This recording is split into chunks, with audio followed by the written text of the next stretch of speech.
Going off to different places, different planets. Watch your aura pass me by, losing balance. What if we run out of time and second chances? Empty-handed.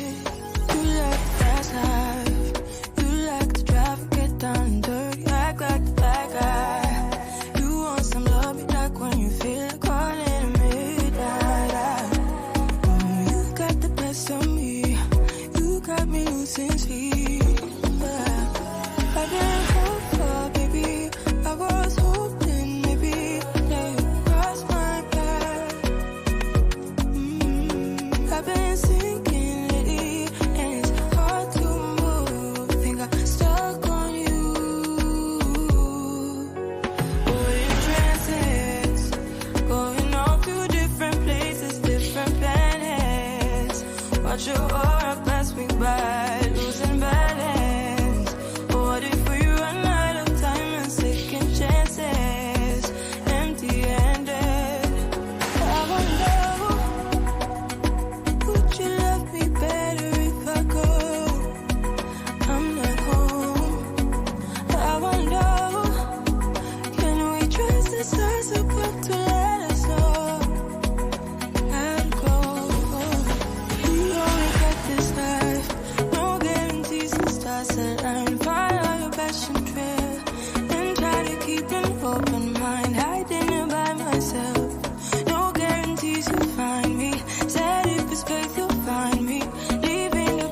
behind. Experiences, going off to different places, different planets. Watch your aura pass me by, losing balance. What if we run out of time and taking chances? Empty-handed. I wanna know, would you love me better if I go? I'm not home. I wanna know, can we trust the stars about to let us know how to go? Whoa. Fan blowing cold breeze on your body. I can't tell you really what it is, but you got it. Makeup in the morning, you got dresses in your closet, but you grab them tight, you in love with being modest. You a move body giving interviews. I'm just saying I'm amused, but you ain't even flexing. And you cool, tatted up, cover wounds, different vibe, you new improved, but you ain't even flexing. And you ain't gotta try too hard. Number one fan, your side, you applaud. Got me think about inside the walls. Words cut deep, it's like a sword. Making me better, you hotter than pepper, You with a big stepper who chasing a cheddar, All of these women, they not on your level, You like a mix of business and pleasure, You a move body giving interviews. I'm just saying I'm amused, but you ain't even flexing. And you cool, tatted up, cover wounds, different vibe, you new improved, but you ain't even flexing. But you ain't even flexing. But you ain't even flexing. But you ain't even flexing. But you ain't even flexing. Ceiling fan blowing cold breeze on your body. I can't tell you really what it is, but you got it. Makeup in the morning, you got dresses in your closet, but you grab them tight, you in love with being modest. You a move body giving interviews. I'm just saying I'm amused, but you ain't even flexing. And you cool, tatted up, cover wounds, different vibe, you new improved, but you ain't even flexing. And you ain't gotta try too hard. Number one fan, your side, you applaud. Got me think about inside the walls. Words cut deep, it's like a sword. Making me better, you hotter than pepper, You with a big stepper who chasing a cheddar, All of these women, they not on your level, You like a mix of business and pleasure, You a move body giving interviews. I'm just saying I'm amused, but you ain't even flexing. And you cool, tatted up, cover wounds, different vibe, you new improved, but you ain't even flexing.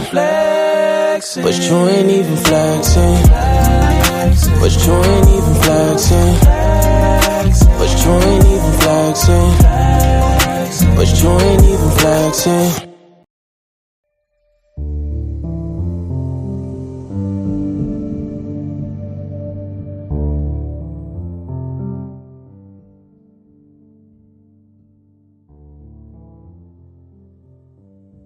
Peace, peace, peace. Happy holy day to all the Muslims all over the world.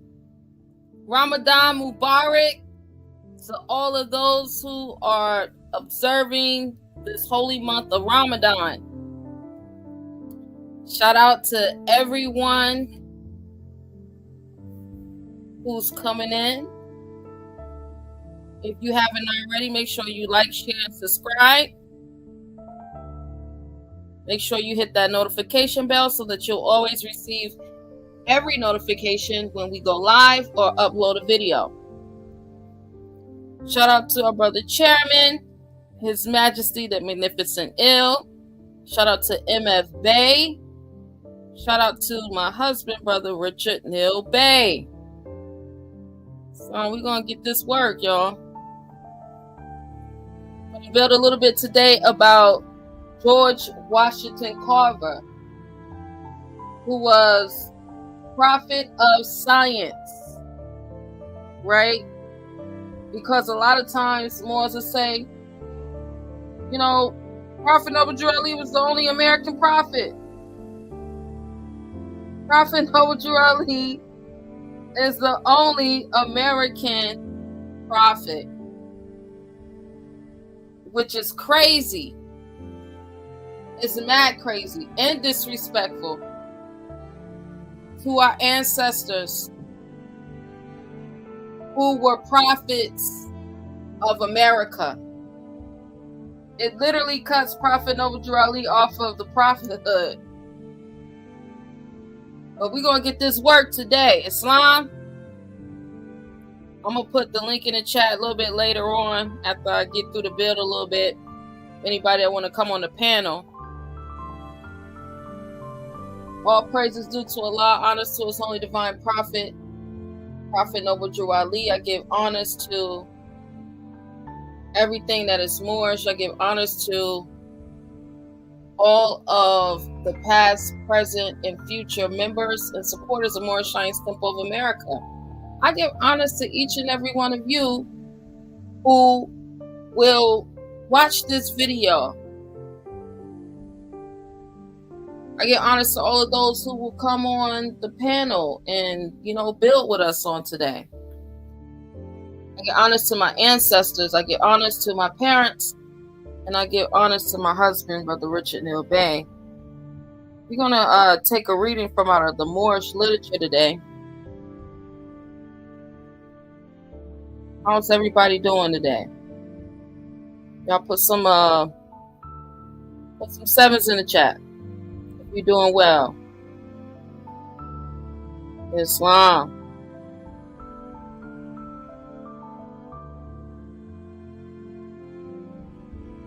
Let's put these sevens in the chat. So I'm going to take a reading from the Moorish literature.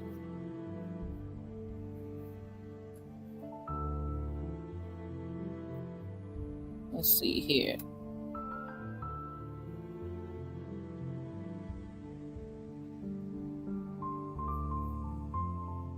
Let me share my screen.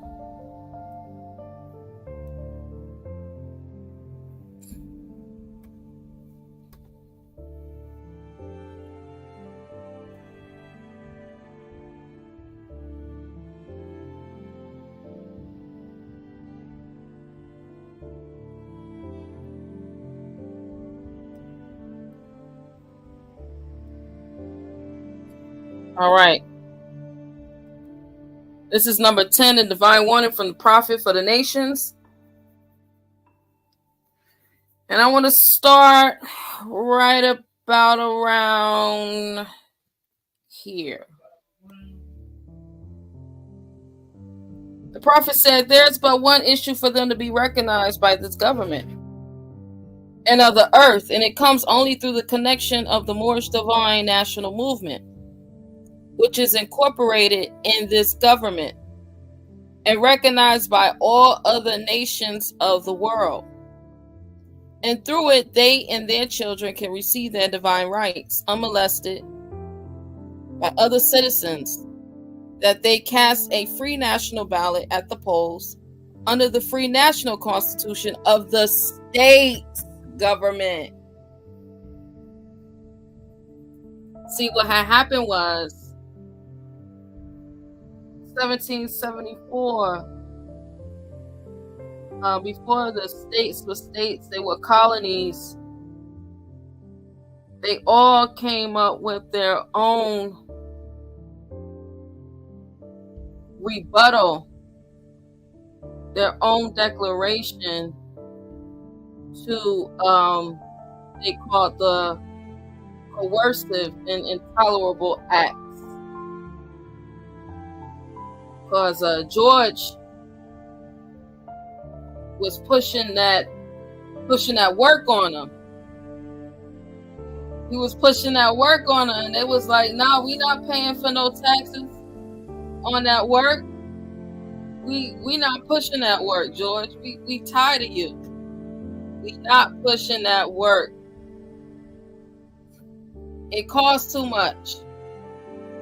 Right? They claim that it was some men dressed up like Indians who ran on the ship and threw over some 300 pounds of tea into the river, right? This is what they call the Boston Tea Party. Come on now, y'all. Come on. Come on now. That was backhanded. Trying to double tax him. So, yeah, they was like, no, we're not paying for that. We don't got the work. We don't got the product. And then you want us to pay for it? No, we're not doing that. They all was saying, we still under the Magna Carta. We still under the Magna Carta. The original charter from William and Mary. This is all fact. So when the prophet is talking about the Constitution, he says the free national constitution of the state's government.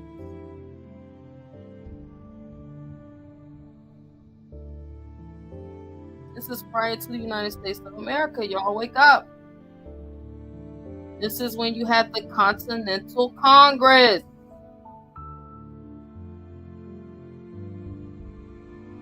He said, and not under a granted privilege, as has been the existing condition for many generations. That not under a granted privilege. No, we're not doing no privileges. We're not doing that.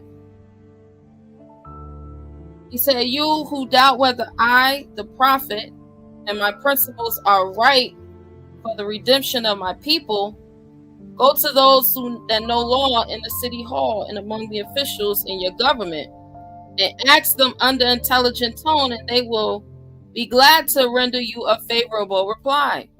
For they are glad to see me bring you out of darkness into light.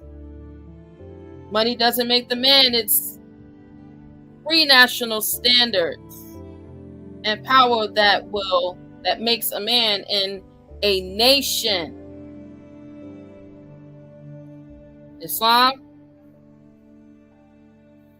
So I also want to go to, that was number 10.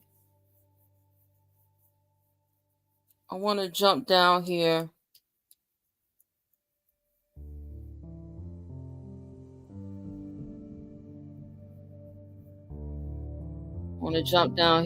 To let's see here, Crumbly Bay.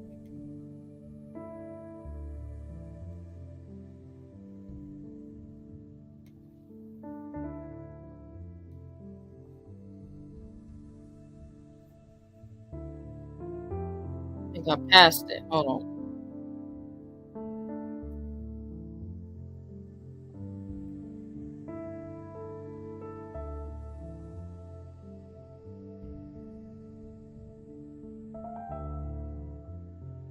Here we go.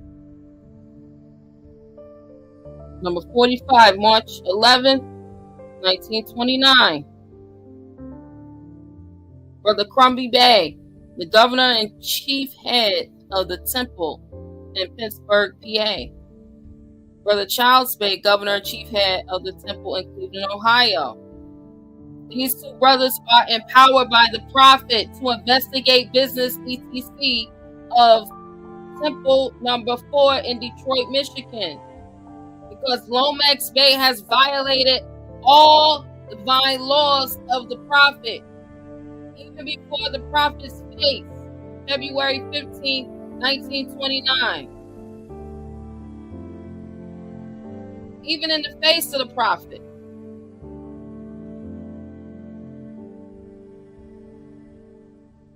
Just real in the face. I don't care what nobody gotta say. I'ma do me. So even in the face of the prophet, February 15, 1929, he claims that the prophet has no more power and the finance from Detroit will be in his charge. He wouldn't send any of the prophet. He wouldn't send any to the prophet. He yelled with a loud voice, look at me. I will guide you through. This is lawful and living evidence spoken before 1,500 people. And the prophet was also present. Here's the prophet making a declaration. Here is a declaration. Because, you know, people claim that, you know, Prophet Noble Drew Ali, oh, you know, he was a prophet of Allah. But then when we say, well, he was a noble, like, oh no, that was just a part of his name. We say he was a president. Oh no, that was just a title that was used. Crazy.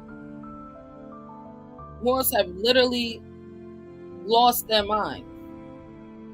Said, I, the prophet, declare his office vacant in the name of Grand Governor discharged. He can only be a member according to law because the Moorish Science Temple of America is a divine organization.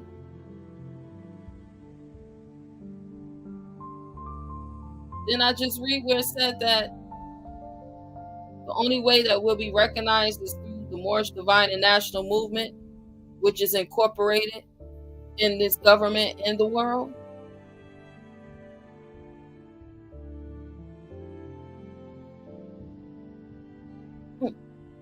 Shout out to the Elder Jelani Bey who stand on top of the Moorish Divine and National Movement being a government. Islam. He said he can only be a member according to law because the Moorish Science Temple of America is a divine organization. Each temple is under supreme guidance of the prophet. When man fails after being placed head of the temple by the prophet of obeying our divine laws and constitutions, he is a traitor and enemy of the divine creed and unloyal to the national government, U.S.A, to which the movement is to make men and women better citizens. Man.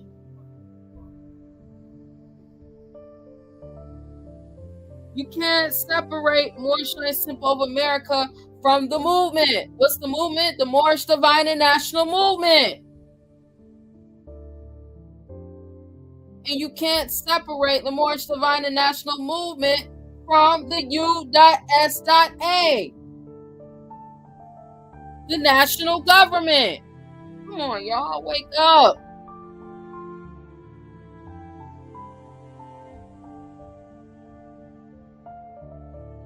Can't separate it. Once you get into starting to separate, you begin to separate yourself from the families and nation. The prophet said, when man fails after being placed head of the temple by the prophet of obeying our divine laws and constitution, said the divine laws and constitutions let you know that it's more than one constitution. Stop playing. Because y'all trying to make people stuck and follow you. I'm gonna follow the prophet Noble Drew Ali to a destiny unknown and uncertain. Because that's real Moors. Islam.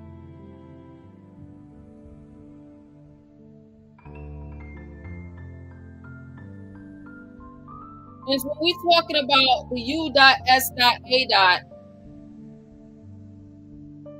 and if your nationality identification card does not say U.S.A, there's something wrong with that. Your nationality identification card should say U.S.A. That is the national government. Stop letting people trick you up. playing mind games with you because they want to be over top of you. But when you look at them, they ain't got more than you got.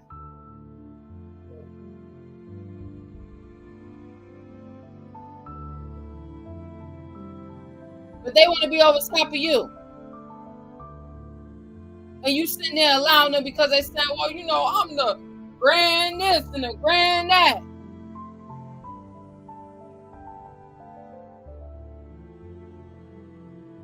And they don't even have that, just the basic life structure in order. Then the prophets say, husbands, fathers, you can set your household up with this, teaching you husbandry. But y'all don't even want to, y'all don't even want to, come on now, stop playing. So when Prophet Noble Drew Ali was talking about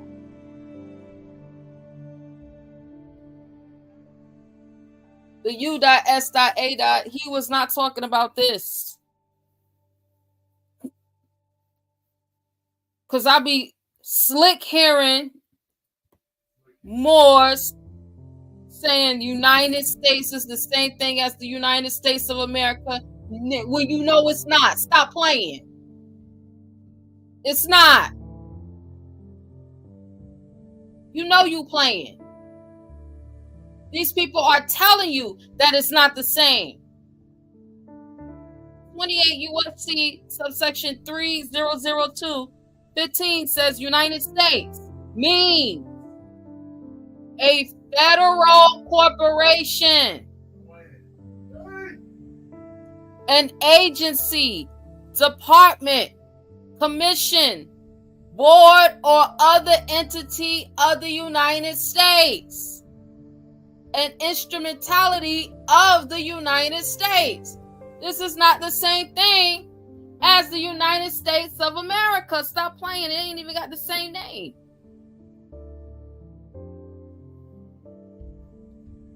And you know that. It's no difference from Moorish Temple of America. Oh, they about to get mad. It's no difference from Moorish Temple of America with the additionals. What I like to call the additives and the preservatives.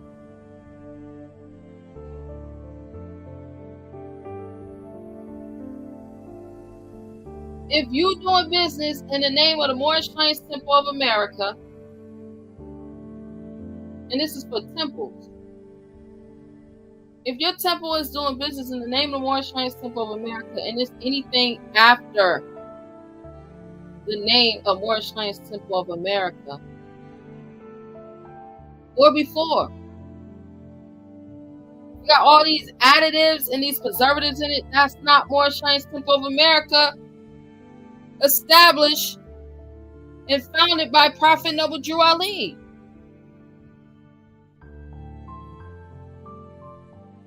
It's something else.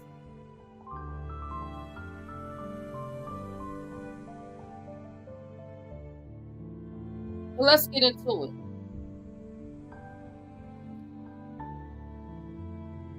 Because these grants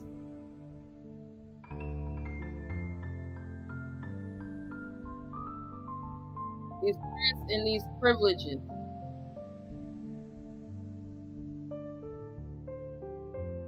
we saw these grants bringing about a land grab from our ancestors.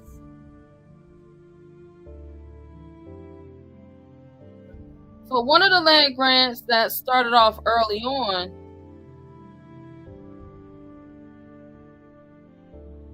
was the Homestead Act of 1862.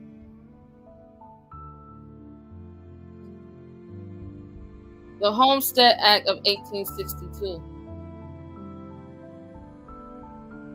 Right, passed on May 20th, 1862, the Homestead Act accelerated the settlement of the Western Territory by granting adult heads of families 160 acres of surveyed public land for a minimal filing fee and 5 years of continuous residence on that land.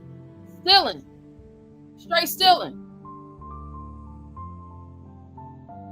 This is right after the Mexican-American War. And we just gonna steal. We don't care. This is during the time of your boy. This is your boy, your favorite. Some of y'all be calling him the foundation. Abraham Lincoln.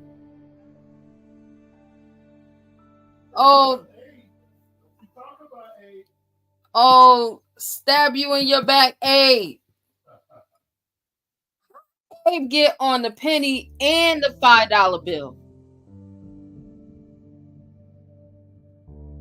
That must have been a good brokerage deal that he made. This man got on the $5 bill and the penny. Make that make sense? And don't start talking about, oh, well, you know, he black. He Asiatic. He more. Don't do that. Don't do that. Don't do that.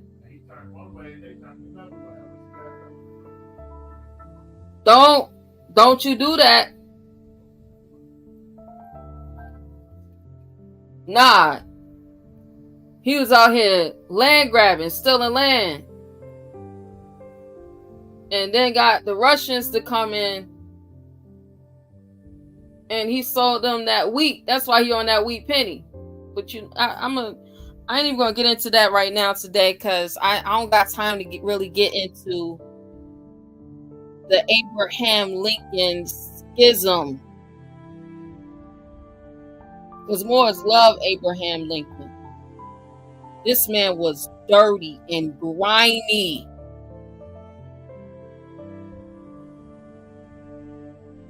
And so was many of his generals. Like General T. Sherman, who set fire from South Carolina, burned down Atlanta,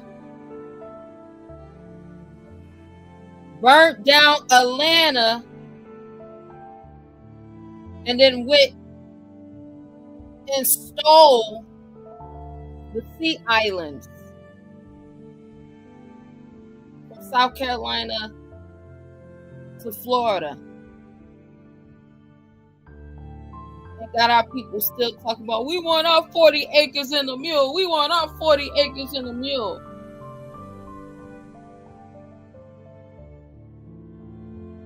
As if you actually own that land, like you got rights to any of that land. I wish somebody would try to that's my family land. Real rap. I got family records from time immemorial on those Sea Islands.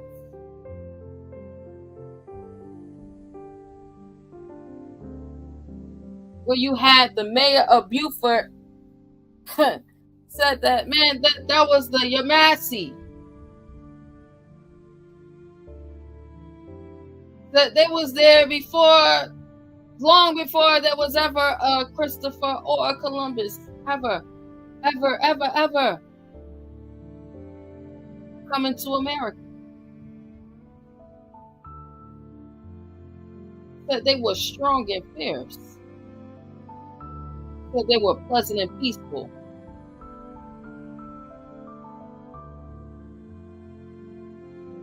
And you got a summer, we want our 40 acres in the mule.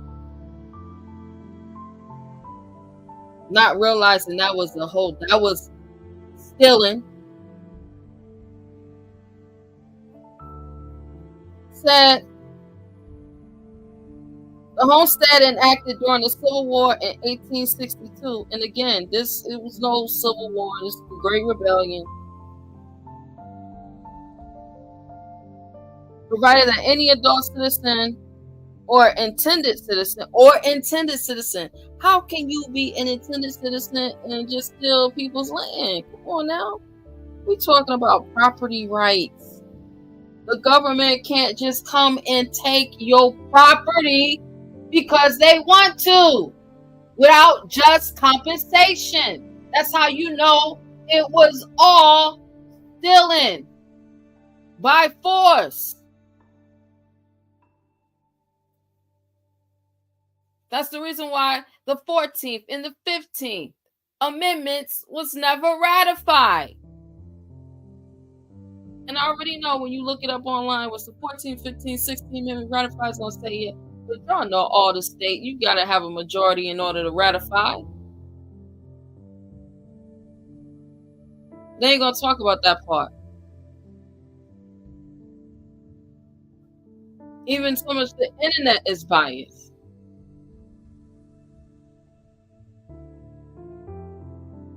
Intended citizen.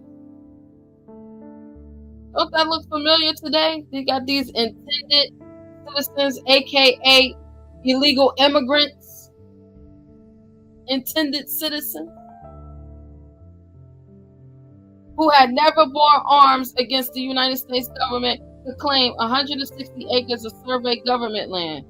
How did it become government land? Government didn't own that land. They just stealing. Remember, right before, just 100 years before this, they wasn't even supposed to pass the Appalachian Mountains. Proclamation line is 1763.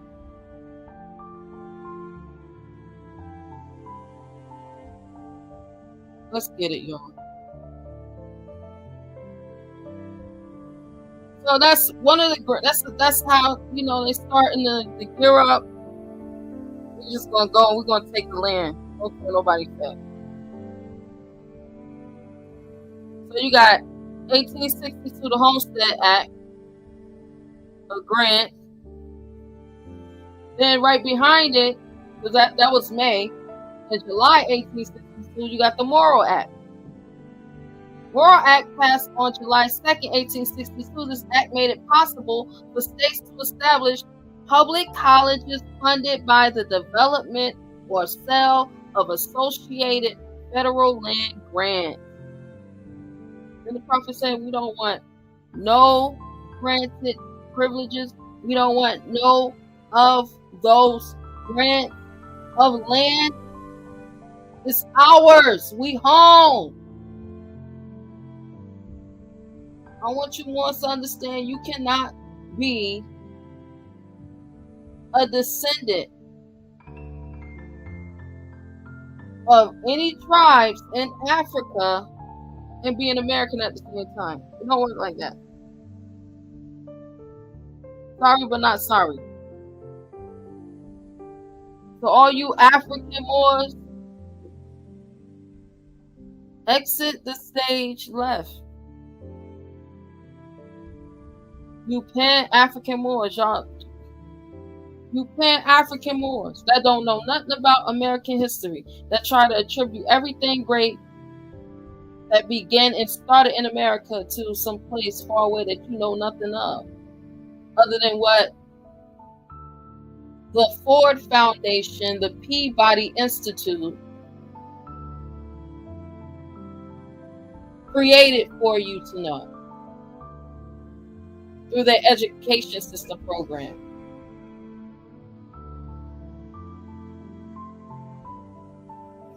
So you got the Morrill Act. Says over 10 million acres. Listen, y'all, over 10 million acres provided by these grants were exported from tribal lands of native communities. The new land grant institutions, which emphasize agriculture and mechanic arts, open opportunities to thousands of farmers and working people previously excluded from higher education. The slaves. Slaves couldn't read. Slaves couldn't write. all the slaves, aka the Slavs, could do was work for their master. Islam,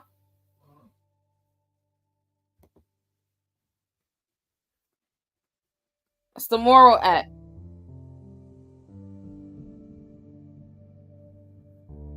So here we go. We got May 1862. Then we turn around July 1862. Right behind that, we got the Bureau of Refugees, Freedmen, and Abandoned Lands Act.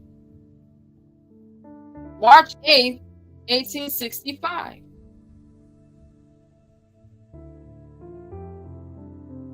March 8th, 1865. Well, right before that, you know, what else we had? 1865. Didn't they have that bogus Emancipation Proclamation?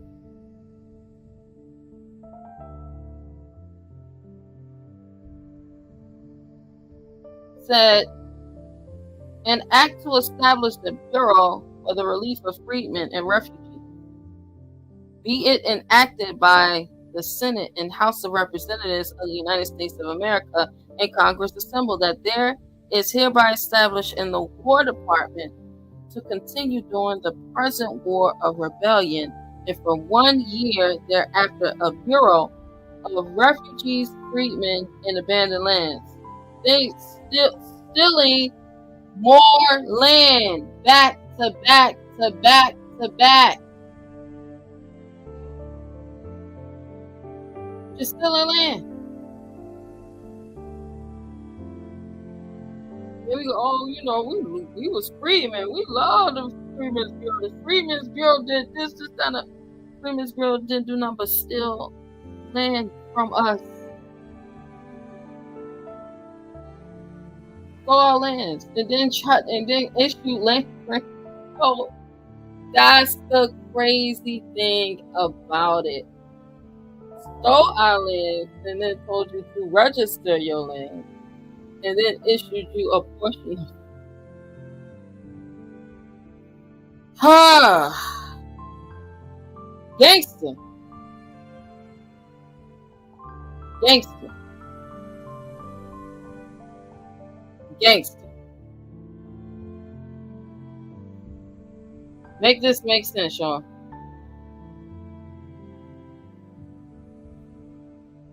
Make this make sense.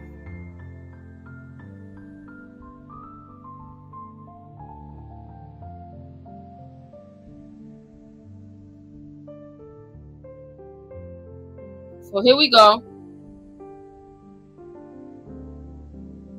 Right after that, you got who other than Ulysses Grant. So they went from land grants to even having Mr. Grant himself granting land.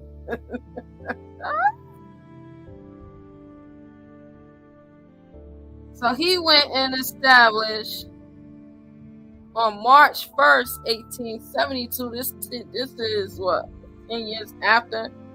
Grant signed the Yellowstone National Park Protection Act, which made the area a public park or pleasuring ground for the benefit and enjoyment of the people. This landmark legislation created the first national park and led to the creation of the National Park Service. So all of these this is what created all these national parks. We're talking about billions of trillions of acres of land stolen.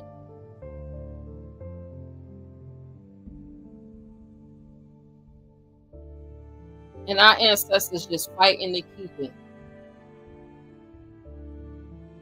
Just fighting.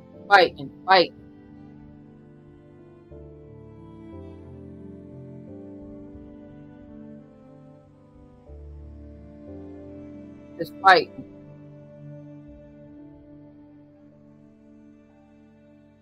So here I'm gonna play a video of this American prophet, George Washington Carver, who was a prophet of science. who taught on the importance and was teaching our people to get back into investing in our lands, right? So that we wouldn't come under these privileges. Now today, I don't think many of us realize to see what's going on. They have what is called, what do they call that? What do they call them in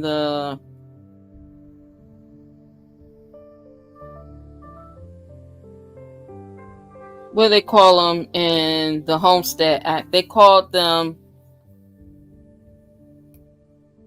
intended citizens.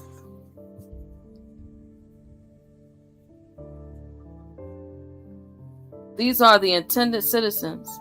You know, it said yesterday or this morning there was a earthquake like 4.2, 4.5, something like that on the Richter scale in New York. Yo, they're trying to replay this thing all over again. Y'all know what happened in 1811, 1812 with the New Madrid earthquake. Then right around the corner we got this whole eclipse, this total solar eclipse that's going on right here in the area of New Madrid, the New Madrid earthquake in a few days. Y'all, they just really trying to play with this energy. They really trying to play with this energy because they can't get nothing popping off unless we do it. And then, they got the fear mongering. Oh yeah, make sure you wear these glasses. Why would you wear glasses that you don't have a prescription for?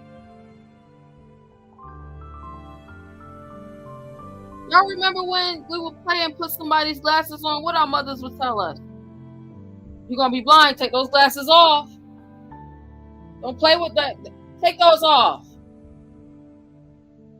But these people handing out glasses and telling you, put these on. These are going to protect your eyes. And ain't nobody got no prescription for them. Like, when are y'all going to stop participating in these mass rituals? These mass experiments? Oh, well, you better put these glasses on or you're going to be blind. 2017 came on, ain't none of us had no glasses on. We ain't blind. We still got the same vision we had 7 years ago. Y'all keep letting these people play around with you. They came and gave a mandate to get an experiment, and many of us participated in it. Oh, well, they said in order for me to go to work. Oh, they said in order for me to go to school. They said, in order for me to go to Walmart. I got to get this. It's mandated. When a mandate don't mean law. You volunteer for something not even knowing if it would have a adverse reaction to your body, to any known allergies that you have, to any unknown allergies that you have, to any medication that you were already prior to taking. You willingly sign up to do it because they say, oh, it's a mandate. Mandate? Y'all gonna stop playing with me.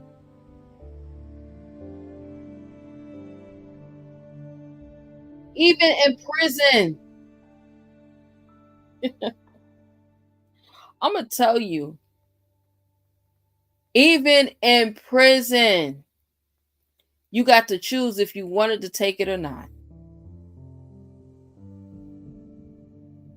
And we're talking about state property. We're talking about prisoners of war.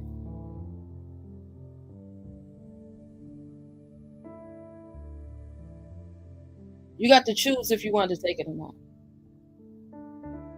Because you have to volunteer to participate in an experiment in trials. And I kept telling you it was experimental trials, but it just went over your head.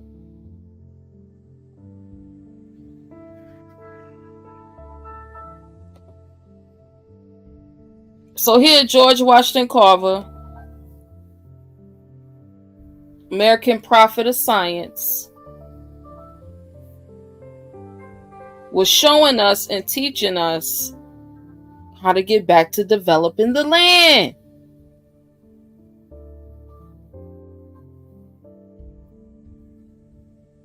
How to nurture the land. And how the land will nurture you. In so many ways. So I'm going to play this video. Shout out to everybody that's coming on the chat.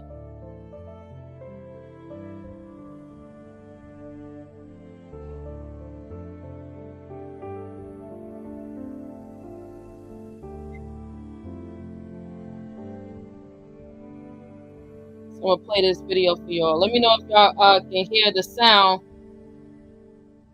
of this video. Put some fire emojis in the chat.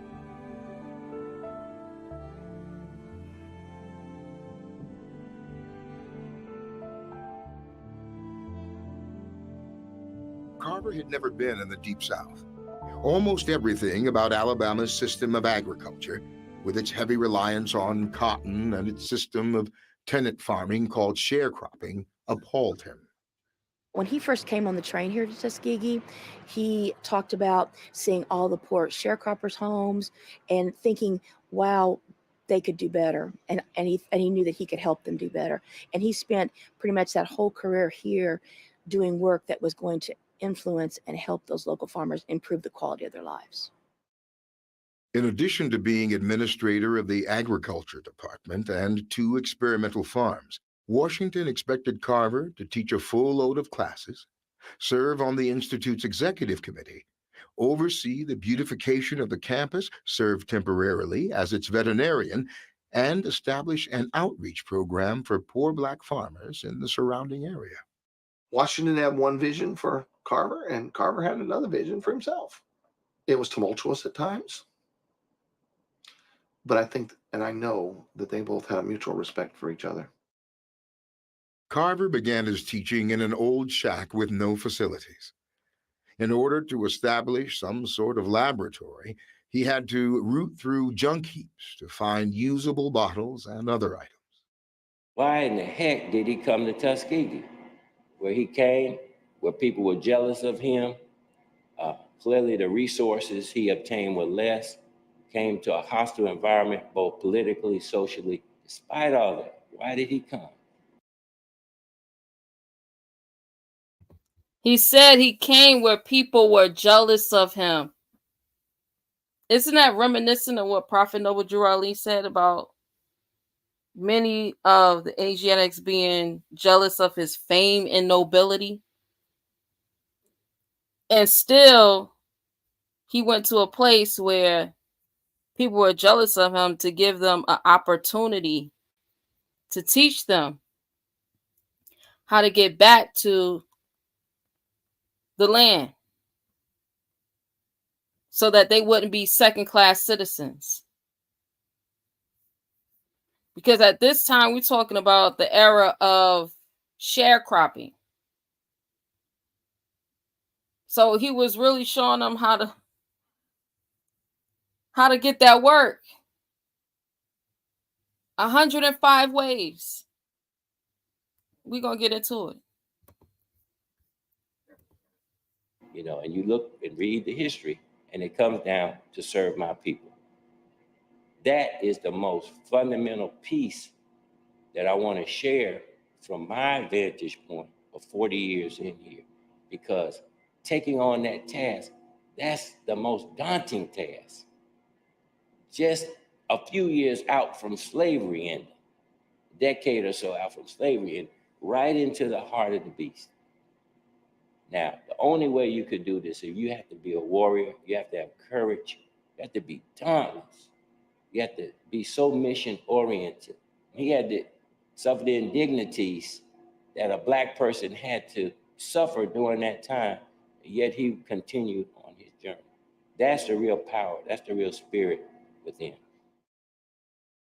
I think after a while you can get very frustrated and go do something else, but he didn't.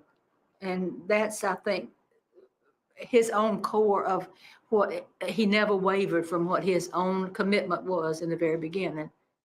When Carver arrived in the South, there were roughly 5 million Black farmers there. Only about 1/5 of them owned any land. Almost all of them shared a common problem: over-reliance on cotton as the region's main cash crop, together with the sharecropper system used to produce it, which depleted the soil and kept tenant farmers in a permanent state of impoverishment. Improving the practice of Southern agriculture and the lot of poor farmers became Carver's chief concern.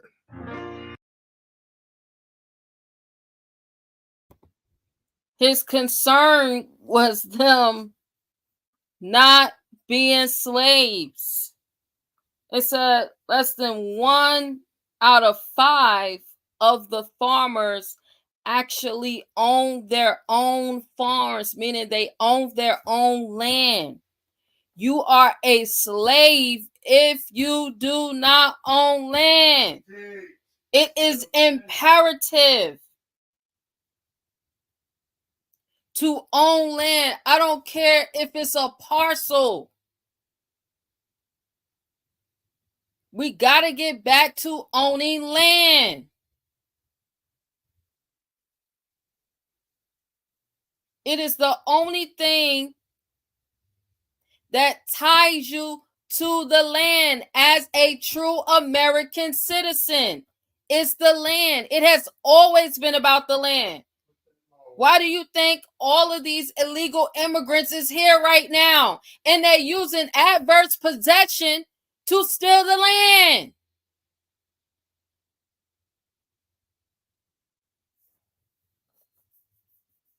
I showed it last week. I got a whole video on TikTok where the man is telling everybody, yeah, you can use adverse possession because you got to have somewhere to live. You can use adverse possession to steal the houses, to steal the land.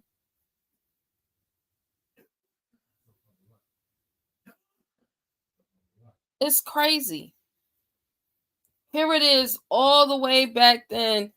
George Washington Carver was so adamant about his mission to show us how to get back to owning our land, how to get back to developing our own land.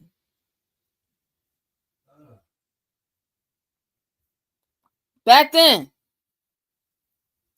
so that we wouldn't depend on the welfare system of sharecropping. Sharecropping was a welfare system.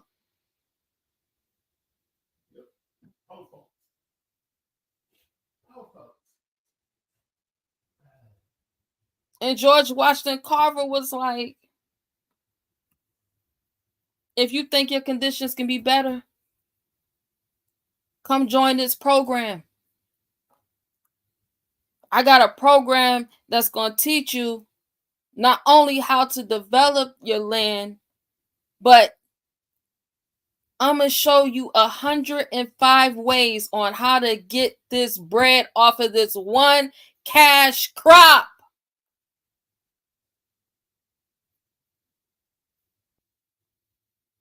$105 ways. What product do you know today that you can break it down to 105 uses? Put it into production, and you got 105 different ways to be able to make money off of. Y'all, come on. I'm talking about natural product. Like, I ain't talking about, like, you know, the internet, because we can come up with 105 different ways on how to use the internet to bring in money. But I'm talking about a natural cash crop from the land. Because, you know, they could turn the internet off anytime they want to. I'm talking about something that you actually own. 105 different ways. How to cut it up, how to mix it up, how to remix it. This is crazy. It's like we forgot about this. Like this is a something that we forgot about because we stuck on the welfare system. Islam. So here we go. I'm gonna finish playing the video.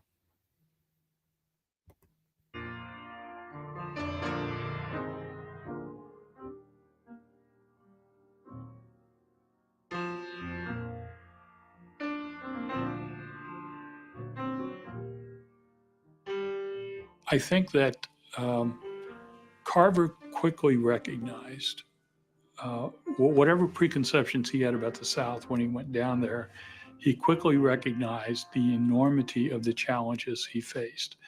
And so I think he concluded very quickly that he had to come up with some practical ways that would improve the lives of mostly the tenant farmers and the sharecroppers who were living in the South. And he tried to impact their lives in tangible, specific ways that would help them on a day-to-day basis. Carver began urging farmers to rotate crops and to use organic fertilizers. He preached the value of planting soil-restoring crops such as peanuts, sweet potatoes, black-eyed peas, and soybeans. He adapts it to the circumstance and develops a very different version of what scientific agriculture should be. One that emphasizes ecological thinking to a degree that very few, maybe no other progressive era endeavors did. In the late 1930s, he looks back over his career and says, my work is that of conservation. And what did he mean by that? What would change about the way we understand America's conservation tradition if we took him seriously, if we looked at his work as a part of that broader American tradition of conservation? He issued bulletins that uneducated farmers could understand, explaining how these soil-restoring crops should be grown and what they could be used for. He devised a traveling demonstration wagon called the Jessup Wagon and traveled dusty roads to teach small groups of farmers how to improve their lives. He created bulletins so that a child could understand it. Ain't that kind of like your questionnaire for Moorish American children? I mean, and he taught how to no longer be a tenant farmer. He taught you how to no longer have to be on welfare. See, because we forgot that the projects, what was called the projects, it was called the tenement housing projects. Right? They cut the tenement off and just called it. Now we call it the projects, but back in the day, it used to be called the tenement housing projects. Letting you know that you was on welfare. Here, George Washington Carver was teaching how to no longer be a welfare recipient all the way back then. And we still playing, y'all. We still playing.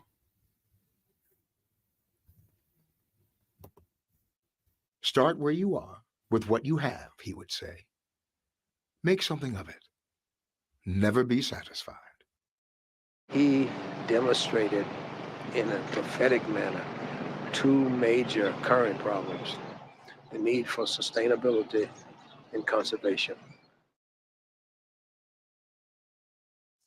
Most people have no clue that in 2023, the best way to make money on Amazon is not with physical.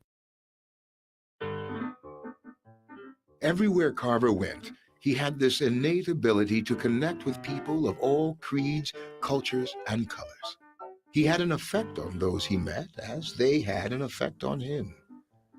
They learned from one another. The community of Tuskegee was no different. He wanted to know everything about me, my background, my mother, my father, my sisters and brothers, And from that time, we got to be very good friends. He liked fatback.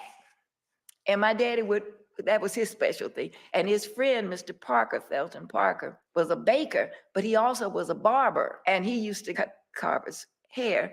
And so Mr. Parker and my dad were both proud of knowing Carver and being able to do a little something for him. They respected him. Oh, yes. My dad was so proud that he took fatback to Carver. He had to have his dinner on 12 o'clock. If it was not there, he would not eat it.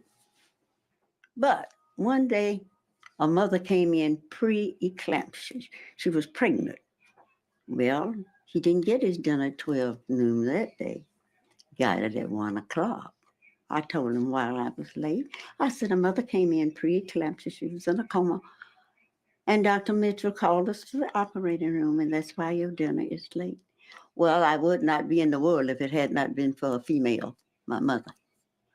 He ate his dinner.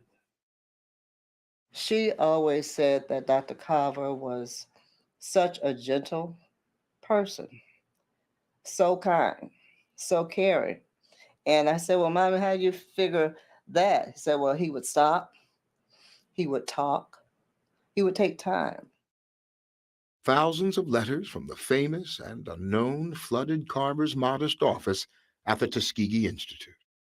People would write him about problems with their farms and their crops and almost anything. He seemed to be able to answer any question in the universe. He wrote more than 25,000 letters in his life. Well, he would receive all these letters, 6 or 8 or 10, and he would read them at night, go to sleep, and he believed that the problems were worked out while he was asleep in his subconscious. And it seemed to work because his letters are full of insightful answers. When I visited Tuskegee University, I had the remarkable opportunity to stay in George Washington Carver's suite. And I realized, how long he was there, half a century. And I think of how many students he interacted with and influenced, and how many of those who were involved in the extension work all throughout the South as part of reaching out to all the Black farming families. When you think about all those years, all those people, I don't know if that gets highlighted to the extent that it should.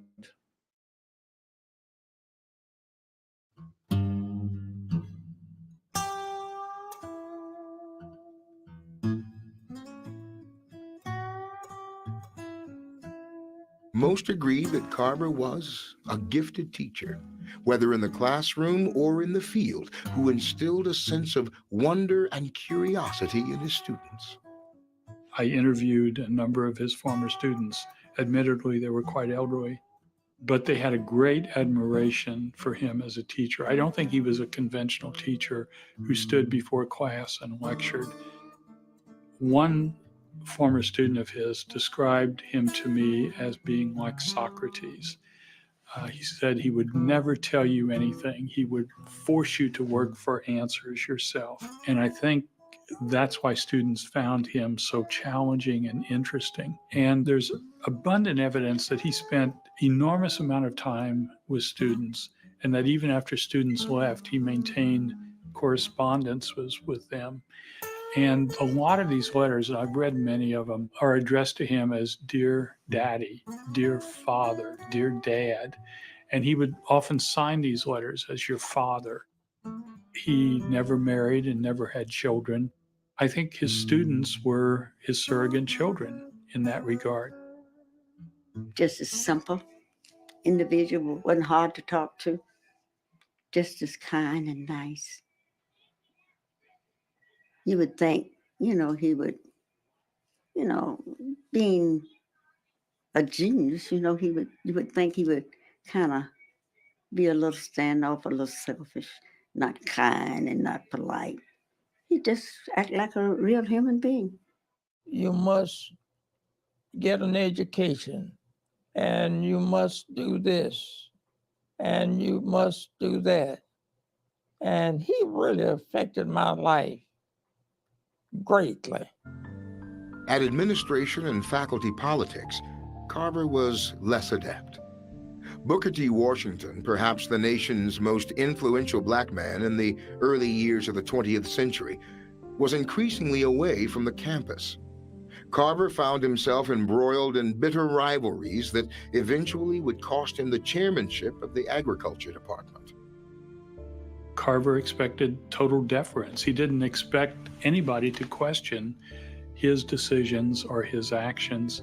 And so as a consequence of that, I think they clashed. Carver quit Tuskegee several times. He sent in his resignation. Never was accepted. But Carver believed in the work of Tuskegee to the point that when he died, he left his entire fortune to Tuskegee.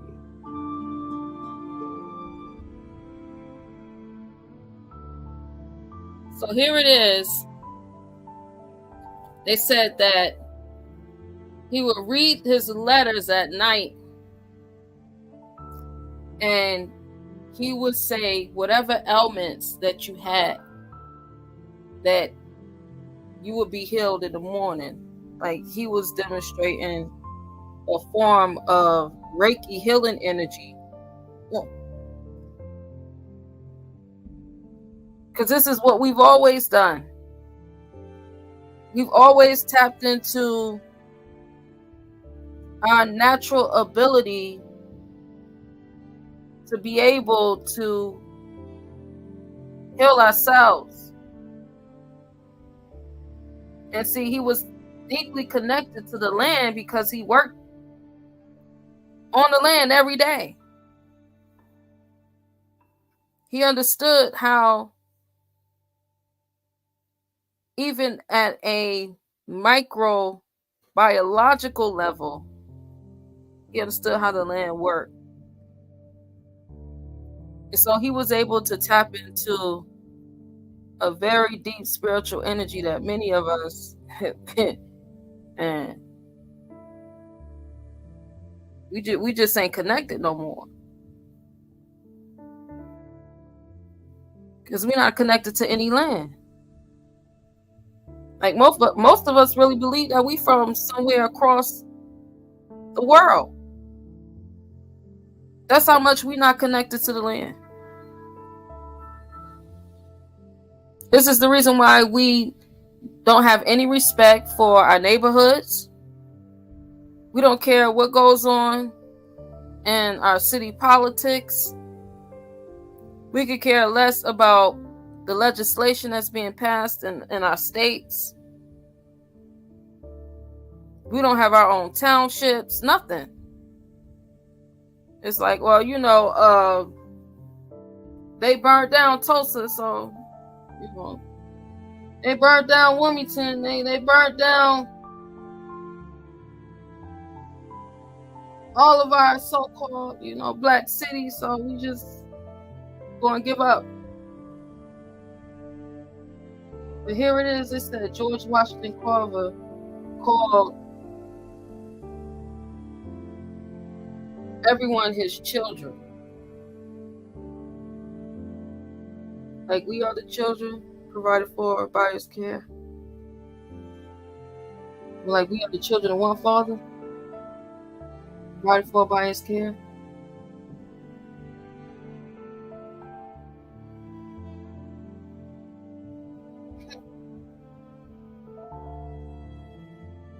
Then they said he's a prophet of science. I'm not making this up. I decided, let's see what. Let's look and see what a prophet is.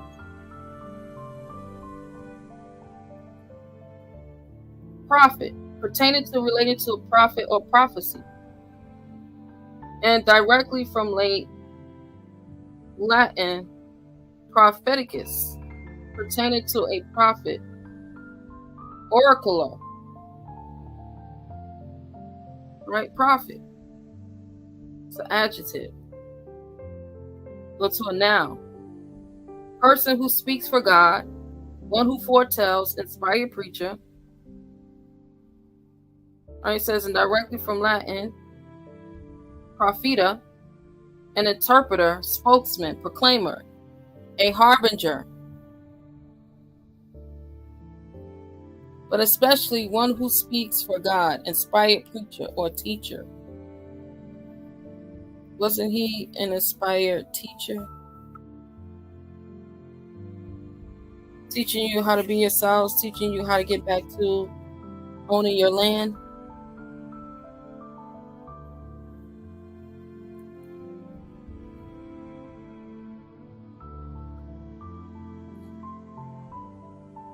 Let's look at it where it breaks down that he was a prophet.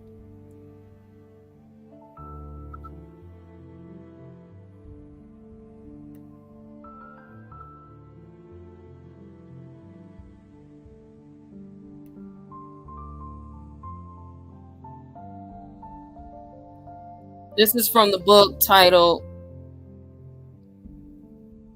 George Washington Carver National Monument, Missouri. Joint Hearing, 78 Congress. All right, this is 1929. 1929.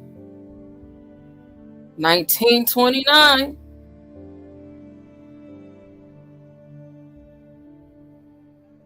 Now we know Prophet Noble Drew Ali veiled his form in 1929, right? Well, in December 1929, they called George Washington Carver Prophet of Science.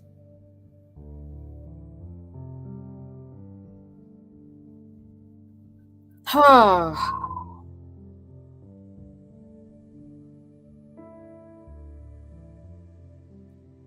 me blow this up some. For all the everybody that's in the back. It says study of chemical processes and products involved in the living tissues of plants has revealed tremendous possibilities in several directions. It has opened up a new realm of scientific investigation, one that promises a large body of new scientific knowledge, and it has revealed important commercial possibilities.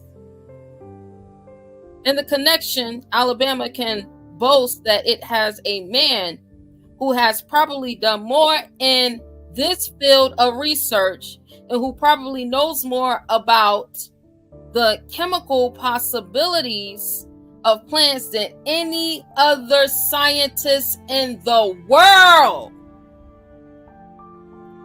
That man is Dr. George Washington Carver, the great Negro scientist of Tuskegee Institute, about whose work there was a lengthy article in last Sunday's Advertiser.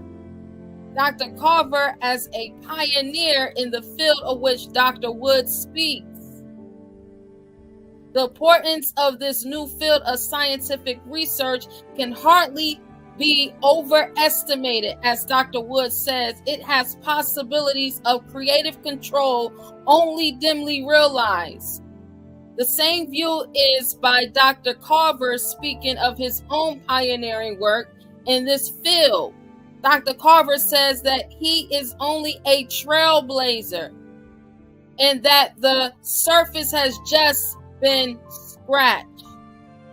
The farther he has gone in his plant research, the more he has been convinced that it offers possibilities as yet undreamed of. The products and byproducts that have been extracted from coal tar now number well into the hundreds, more than have been taken from anything else in the world. And Dr. Woods declares that plant chemistry offers an even larger and more important field than coal tar chemistry. Some time ago, Dr. Edwin E. Slauson, noted authority on chemistry, speaking before a group of scientists, said that a new kingdom has been added to the three divisions of matter: the animal, vegetable, and mineral kingdoms. To these three, he said science has added another, the synthetic kingdom. The synthetic kingdom. George Washington Carver was the father of GMOs. The synthetic kingdom.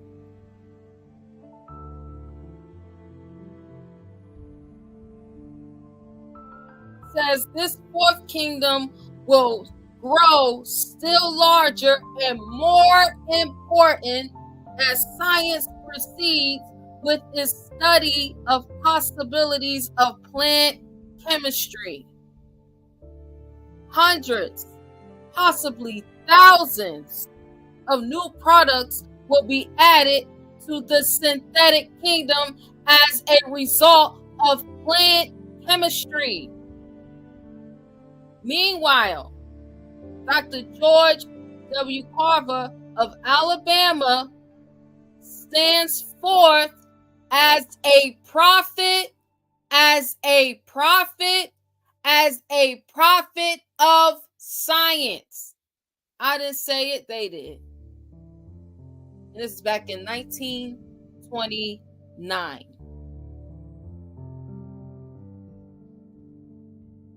December 24th, 1929.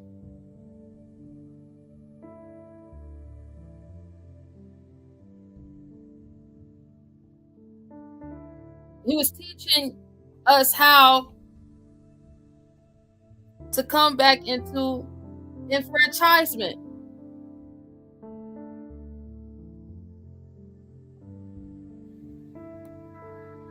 What is enfranchisement? Enfranchise grants someone the status or privilege of citizens, admit to membership in the town. To set or make free, grant a franchise to. After the 17th century, generally with reference to voting privileges. Enfranchise.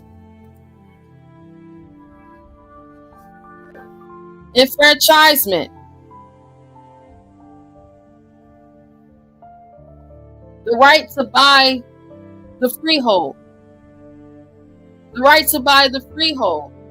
Legal ownership and control of for unlimited time of a property instead of renting it leasehold. Isn't that what Prophet Noble Ali did? It was back on enfranchisement rights. Then you got right behind them, you got the prophet of science, George Washington Carver. So I'm going to teach you all about being an agrarian society. And I'm going to go to the poorest part of the land to show you the possibilities of man. God dang on. Where he created a whole entire farm and field work called the synthetic kingdom. Father GMOs.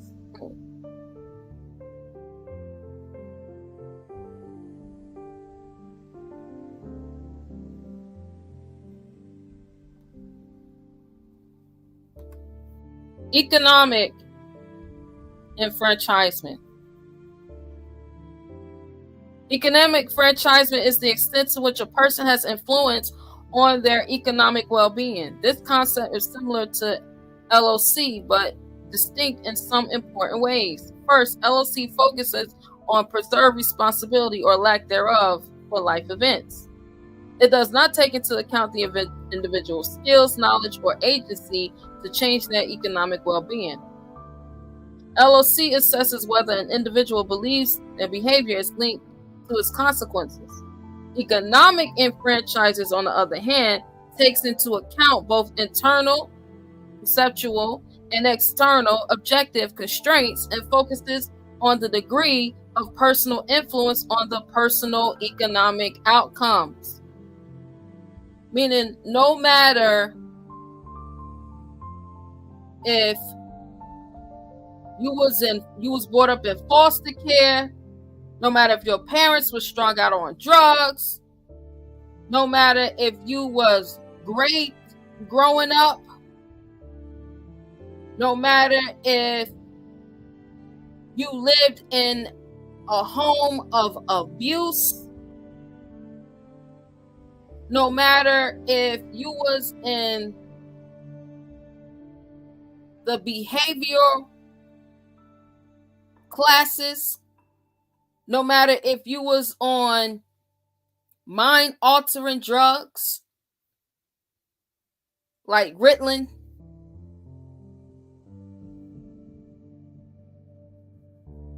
no matter what your background circumstances was growing up, no matter what poverty level you lived in, no matter about what was going on either internally or externally, you still have the capability to become the landlord over your circumstances for your economic enfranchisement.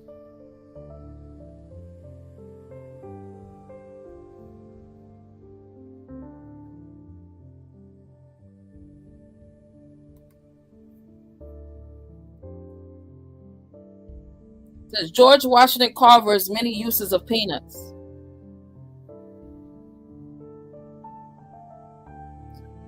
Carver studied this ligum because he wanted to help poor cotton farmers in the South improve their depleted soil. He found that it was an inexpensive protein food crop too.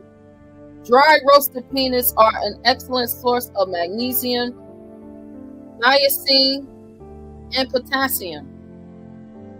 They are also a good source of zinc, copper, thiamine, and phosphorus. They are high in fiber and contain iron,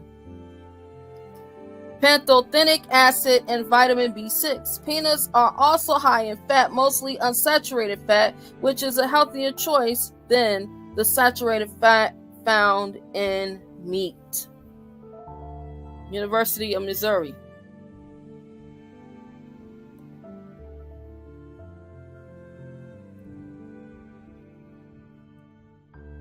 How to grow the peanut. How to grow the peanut in 105 ways of preparing it for human consumption. 105 ways. I'm going to teach you how to grow it, and then I'm going to teach you how to develop 105 different ways to utilize it. That's 105 different businesses.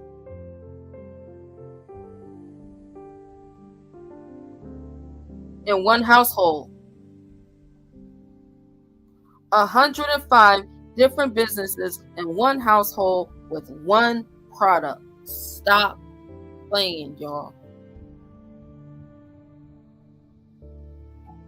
We got to stop playing.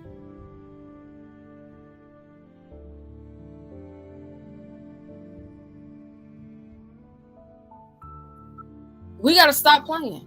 105 different uses for one product.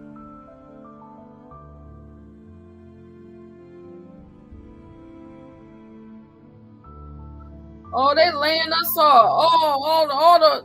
All the immigrants, the illegal immigrants is coming and taking all that drugs. All the robots is coming. All the AIs is just taking over. 105 different ways.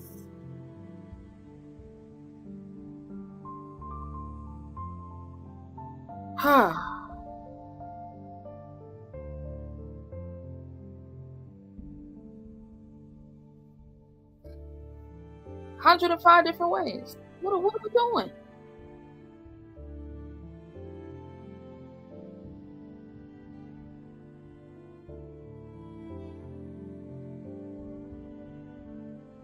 Utah State University, peanuts in the garden. Peanuts are not commonly grown in Utah, but certain types can be productive when the frost-free growing season is more than 110 days. Peanuts grow best in light, sandy soil, can be grown in most other soil types if compost is incorporated to sufficiently loosen the soil. Peanut pod nuts grow underground. After the flowers are pollinated, a structure called a peg extends into the soil where peanuts grow. Peanuts are harvested when leaves start to yellow at the end of the growing season. When seeds are treated before planting with rhizobin bacteria, peanut plants add nitrogen to the soil like peas and beans. After peanuts are harvested in the autumn, the remaining plant material should be incorporated back into the soil or composted.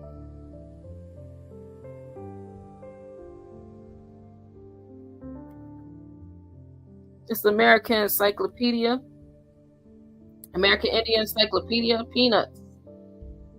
Not true nuts. Peanuts are classified as legumes and are part of the same family as beans and peas.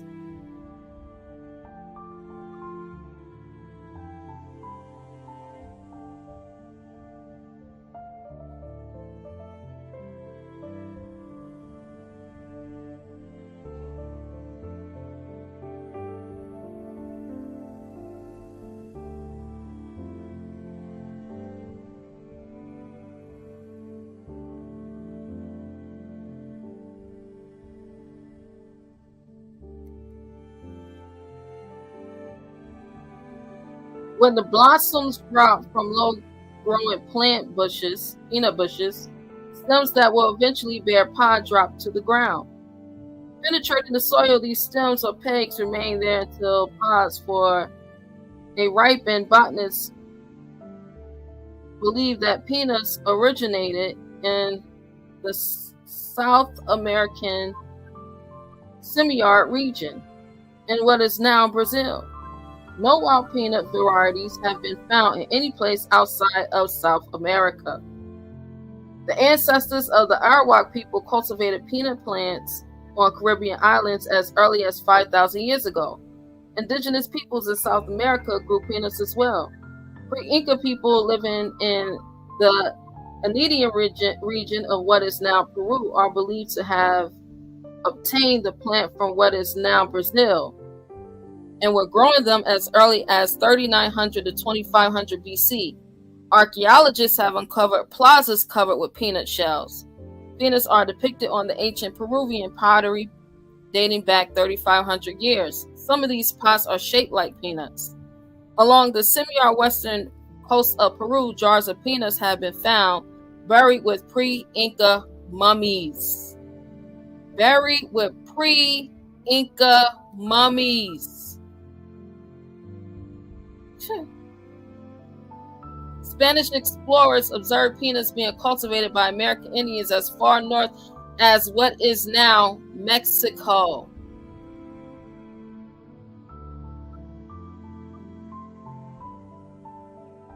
They are believed to have been grown in Tehuacan in about 8500. Initially, the Spanish did not like the taste of this new food. Fernandez de Oviedo Valdez, who wrote La Historia Generally Natural de las Indias, published in Seville in 1535, said peanuts were mediocre. On early European explorers claimed they gave people headaches. In the 1500s, Portuguese explorers took peanuts to Asia and West Africa, along with corn and sweet potatoes.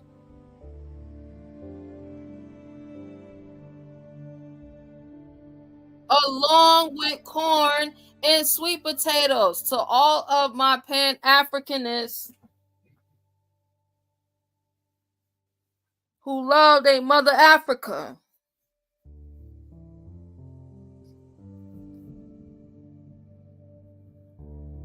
Where all of the early civilizations, whether it been Sumerian, Nubian, Egyptian, or Cometian, whatever you want to call it,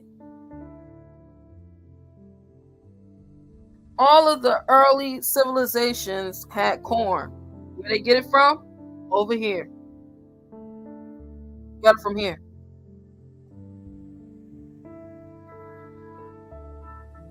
So if the story about Jacob's son Joseph is true, and Jacob and the rest of his sons had to go to Egypt during a famine, and Joseph was storing up all this corn for this famine that was going to come, where's this Egypt?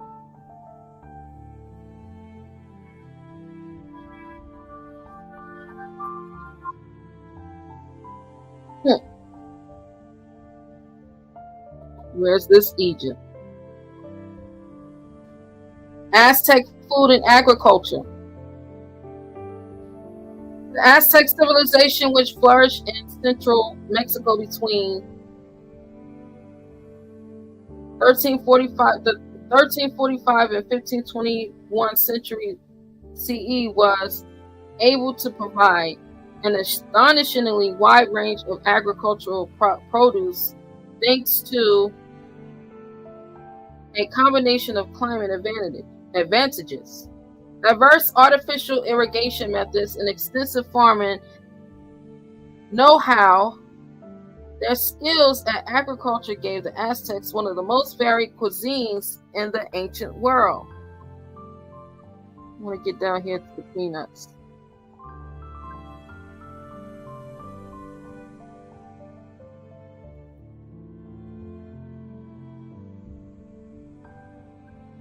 It says red and green tomatoes were cultivated, but were much smaller than the modern variety, as were white sweet potatoes.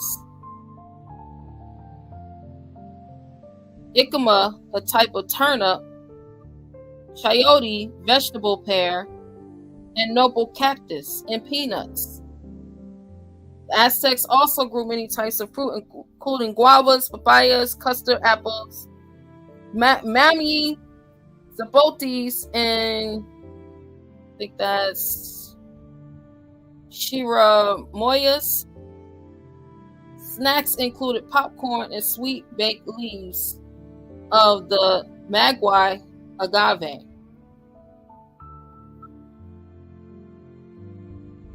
So even in what is called the quote-unquote early Aztec civilization, you had peanuts in the diet. But I'm gonna tell you how they got us off of this cash crop, y'all. I'll tell you how they got us off this cash crop. Cash crops. What are cash crops? Cash crops are agricultural crops that are planted for the purpose of selling on the market or of export to make profit, as distinguished from subsistence crops planted for the purpose of self-supply of the farmer, like livestock feeding or food of the family. Examples of typical food and non-food cash crops are cereals, oilseeds, coffee, cocoa, sugarcane, vegetables, and fruits.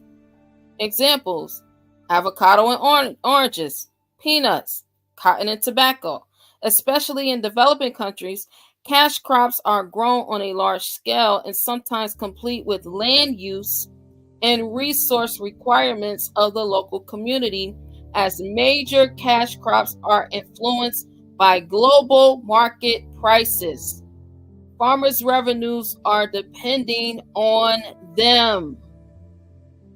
Farmers' revenues are depending on the cash crops. Anybody know what number peanuts are? The cash crops in America?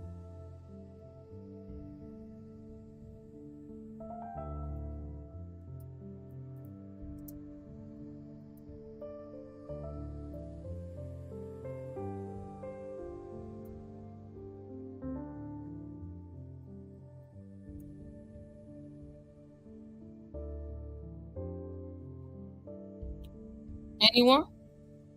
See what the chat's saying.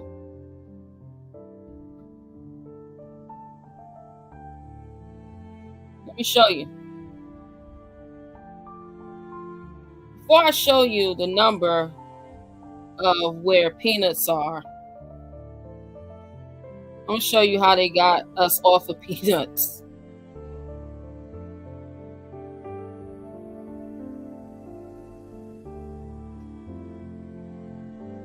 Peanuts have complicated history in the U.S. Here's why it's illegal to grow them. Not all plants are legal to grow in America. For recreational drugs like cannabis to wild sugarcane, there's a laundry list of crops on the no-grow list, especially when it comes to food.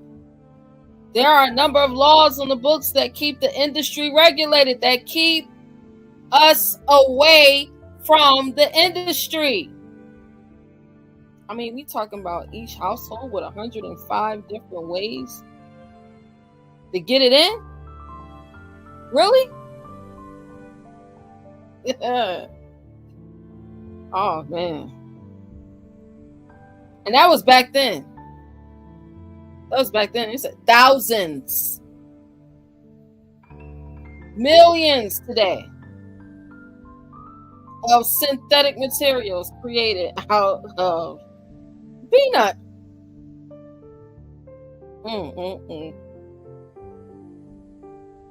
Says, but did you know that peanuts have faced some heavy restrictions over the years?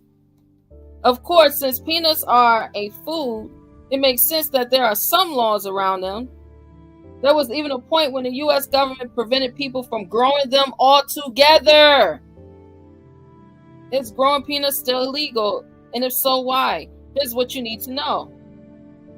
It's not necessarily illegal to grow peanuts in the U.S., but the plant does have heavier regulations than you might realize. According to Masterclass, you can grow peanuts at your home for personal use. Different regulations depend on the state you're in. If you want to buy seeds and sell peanuts or use their byproducts commercially, did y'all know that there's a lot of different seeds that have intellectual properties on them, so you can't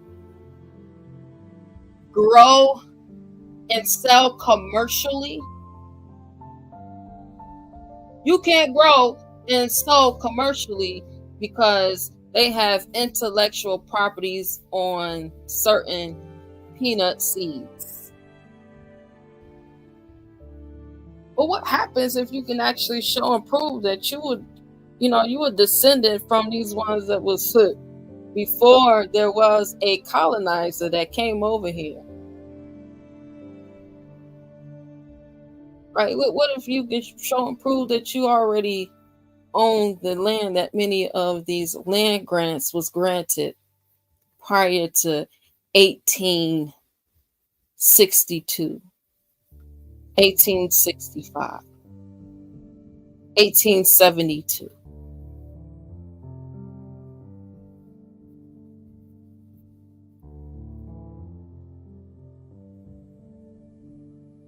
Says, if you're looking to get into peanut selling business, be aware that each state has different laws that regulate it. Some types of peanuts are the intellectual property of various companies, making them illegal to sell as your own. And since these laws can become complicated depending on a few factors, You will want to be well versed in them before moving forward.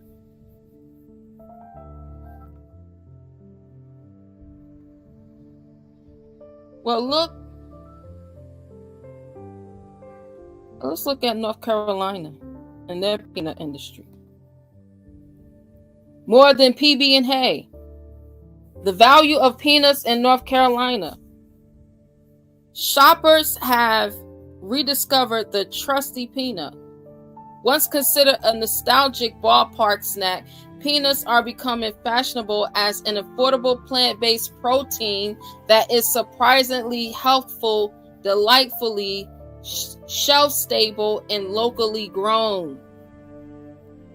The roasted legume, not a true nut, has a unique cholesterol-free combination of protein, fiber, minerals, and bioactive compounds that make it a nutritional superstar. Delivering the benefits of both a legume and a nut, peanuts pack the best of both worlds in a ready-to-eat snack. It serves as a staple across many countries in the world and is an important food in the U.S., especially when we experience a downturn in the economy. Isn't that what is going on right now? A downturn in the economy. Nuts for North Carolina. U.S. farmers grow 4 types of peanuts: Runner, Spanish, Valencia, and Virginia. Runners are the most commonly grown and are primarily used in peanut butter. North Carolina is the 5th largest peanut producing state of 13 in the southeast U.S. and specializes in the aesthetically fancy Virginia market type, which is mostly used in shell or as cocktail snacking, nuts for shelling. Over 90% of the Virginia market type peanut is grown in the Carolinas and Virginia. They have become synonymous with baseball parks and Pepsi. Because of their preference for sandy, well-drained soil, Virginia peanuts are well suited to a swath of eastern North Carolina counties. In 2021, Carolina farmers grew 452 million pounds of peanuts on 113,000 acres. Roughly 22 North Carolina counties reported peanut production, with Bertie, Martin, and Halifax counties ranking as the top 3 in the state. Last year, this humble legume contributed $104.5 million in cash receipts, 3% of the state's $3.4 billion in cash crops. While they represent a relatively small portion of farm receipts compared to soybeans, corn, or tobacco, peanuts provided growers and consumers alike with a nutritionally and ergonomically beneficial product.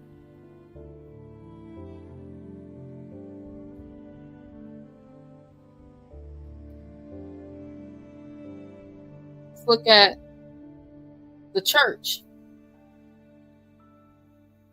Right, because the church is a religious body politic and corporate. Moorish Temple of America is a religious body politic and corporate.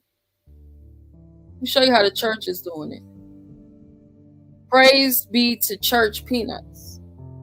In Mount Olive, the tiny town that big on pickles, a group of men come together at Methodist Church to fry, jar, and ship more than 10 tons of nuts a year in the name of neighbor illness.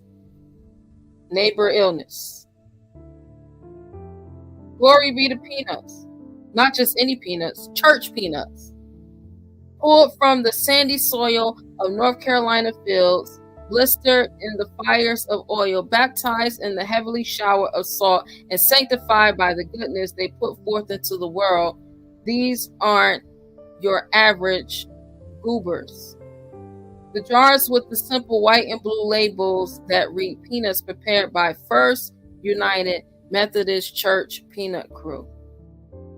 find their way into stockings at Christmas and North Carolina themed care packages year round. Over the past 60 years, how each jar of nuts gets made has changed as the operation has grown. But why the roughly 25-man peanut crew gathers in the church's kitchen to fry, pack, and ship nuts around the world? Hasn't the tradition begun back in the 60s when a preacher from Rocky Mountain visited a church that was frying peanuts as a fundraiser? When he joined the congregation at First United Methodist Church of Mount Olive, he brought with him the idea to blister fry peanuts to help the community. Back then, if the peanut crew had an order for a case, they cook a case on the stove in a pot, says Martin Weeks, a member of FUMC's peanut crew. It grew from there. Weeks grew up in Mount Olive, where his father was the postmaster and an early peanut crew member. Back when his dad headed up the crew, they made about 100 cases at their meetings. Now they're up to 380. With the holidays come, production goes nuts. We'll sell about 2,000 cases between Thanksgiving and Christmas, Week says. He's worked on the crew for more than 15 years, but the seasons, its impact has his entire life. Today, the peanut crew, which comprises men in the FUMC congregation, many from other churches in the area, and some who don't attend church at all, expect on peanuts frying day. Sells thousands of cases a year. But while the popularity of the peanuts has grown, the profits from their sales won't fund the more than 110-year-old red brick church. Instead, the money goes directly to people in the community who need it. The peanut crew cooks peanuts, 2,100 pounds in a batch, about 10 times a year, and each time they hold a meeting to decide how the money raised will be spent. This is what the church has been doing since the 1960s. With one of America's largest cash crops. I'm going to put this link down in the chat. Anybody want to come up?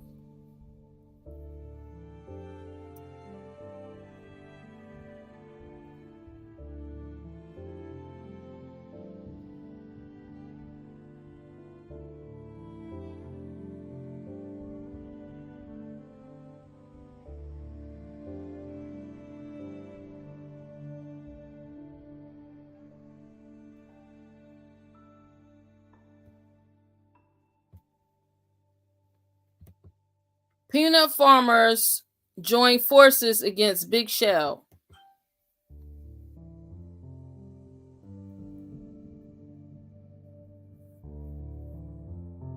Just 2 companies process most U.S. peanuts. And peanuts are the seventh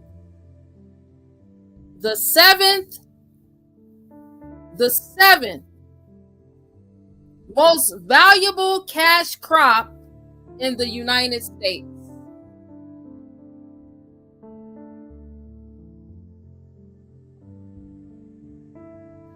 Y'all put some 7s in the chat.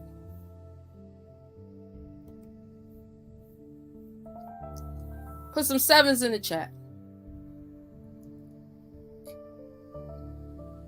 The 7th most valuable cash crop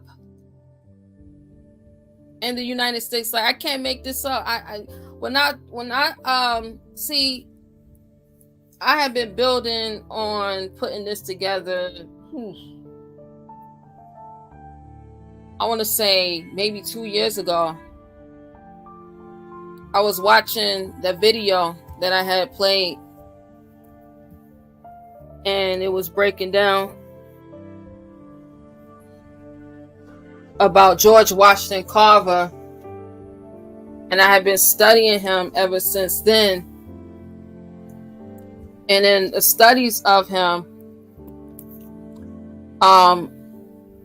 what I found and what I noticed was a lot of similarities, right? Like how they call the George Washington Carver prophet of science, right? And him being the American prophet. The similarities of him going and uplifting the poorest part of the country and teaching them how to no longer be a part of the tenement welfare system of sharecropping. 105 different ways. So when the video was talking about how he would heal people through, reading their letters, and then they will wake up the next morning and it'll be gone, and how he developed the soil and the crops, and how his followers called him father, and he called them his children, right? It gave me a lot of it showed me a lot of the life that this man lived, right? Because most of the time when we get in school, it's just like, George Washington Carver and the peanut, and that's pretty much it. We don't really learn much about George Washington Carver. But when I found out that they actually called him the prophet of science, I said, I gotta look more into who this George Washington Carver really is. Peace to the panel, brother. He Not Nice Cypher. Peace, brother.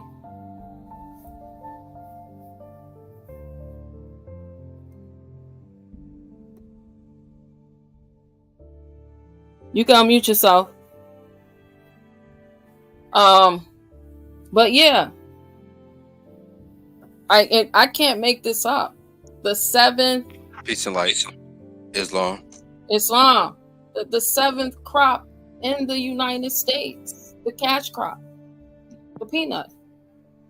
And here it is, we playing like we talking about, oh man, what we gonna do if they shut it down? What if we on it? Here it is. Got 105 different ways on developing 105 different products from a cash crop.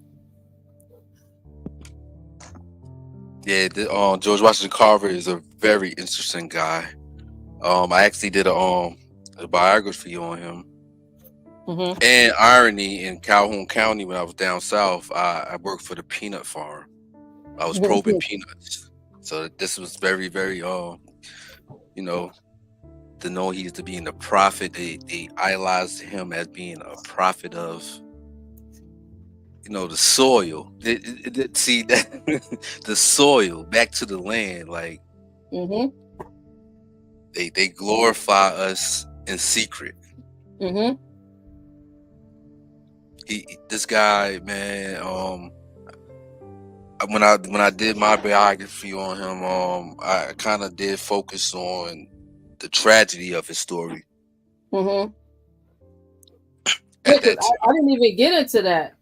I'm just getting into like the part of what we really don't ever hear about.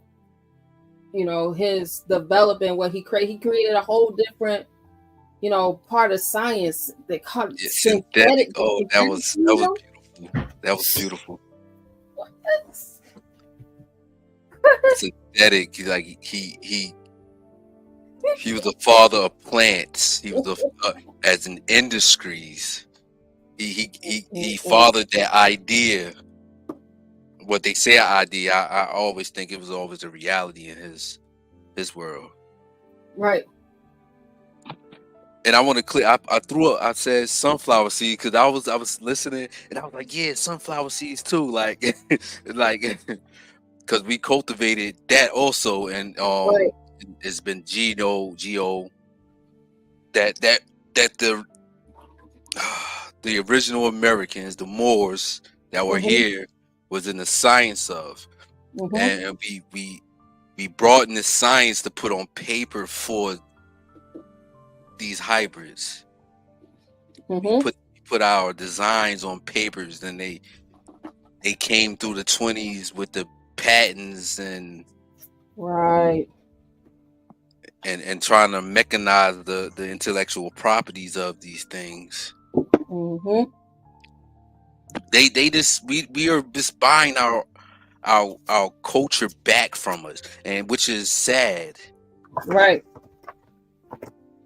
They do everything on profit. I was looking at that how they wanted the tax or for TikTok to be bought by somebody else. And I thought that was very interesting. We watching in modern time that they're still trying to monopolize on other people's works. Right. It's like it's nothing. It's a leech. It's like you got to shake this leech off. I did experience the so-called shaking of the land earlier. How was okay? So yeah, because you up there, you right there. Did you feel it? Yeah, actually, my girl, because I was, sometimes a big truck would ride down the street. So sometimes you'll get that shake too, right? Right. That's how it felt to me. It felt like a big truck was coming down the street. But my wife was like, "Yo, you felt that, yo?" It was Wow. Yeah. Wow. Then she called the sister. Everybody felt that it just went. They already got shirts out. I survived the.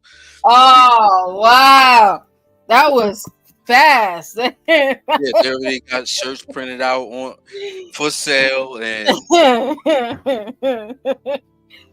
it's easy. It take us. I'll tell you, it take us. It is easier just to navigate our minds out of the big picture, though. Right. Because maybe it's just me, and because I try to talk to my wife, and I'm like, yo, maybe I'm in my midlife crisis, as they say when people in their 40s going into their 50s or whatnot, and I'm thinking maybe because of the experiences of one's life, my life, I got to be present in it, right? So this will bring me back to George Washington Carver. Let me put respect on his name. That he took control of his life inside of his situation, or the situation that they narrated towards us. Because America is nothing but derogatory words, and that's kind of irony. That's irony. Every word that they have promoted for us out in our own speech and language is derogatory. Is poison. Meaning the word that we speak holds the power. Right. Change the frequency within thyself. You speak good to someone, you speak well to someone, you energize that person. You can we were talking about many words that mean polysemous. I was talking to me and my wife. That's like many words with different varieties of definitions.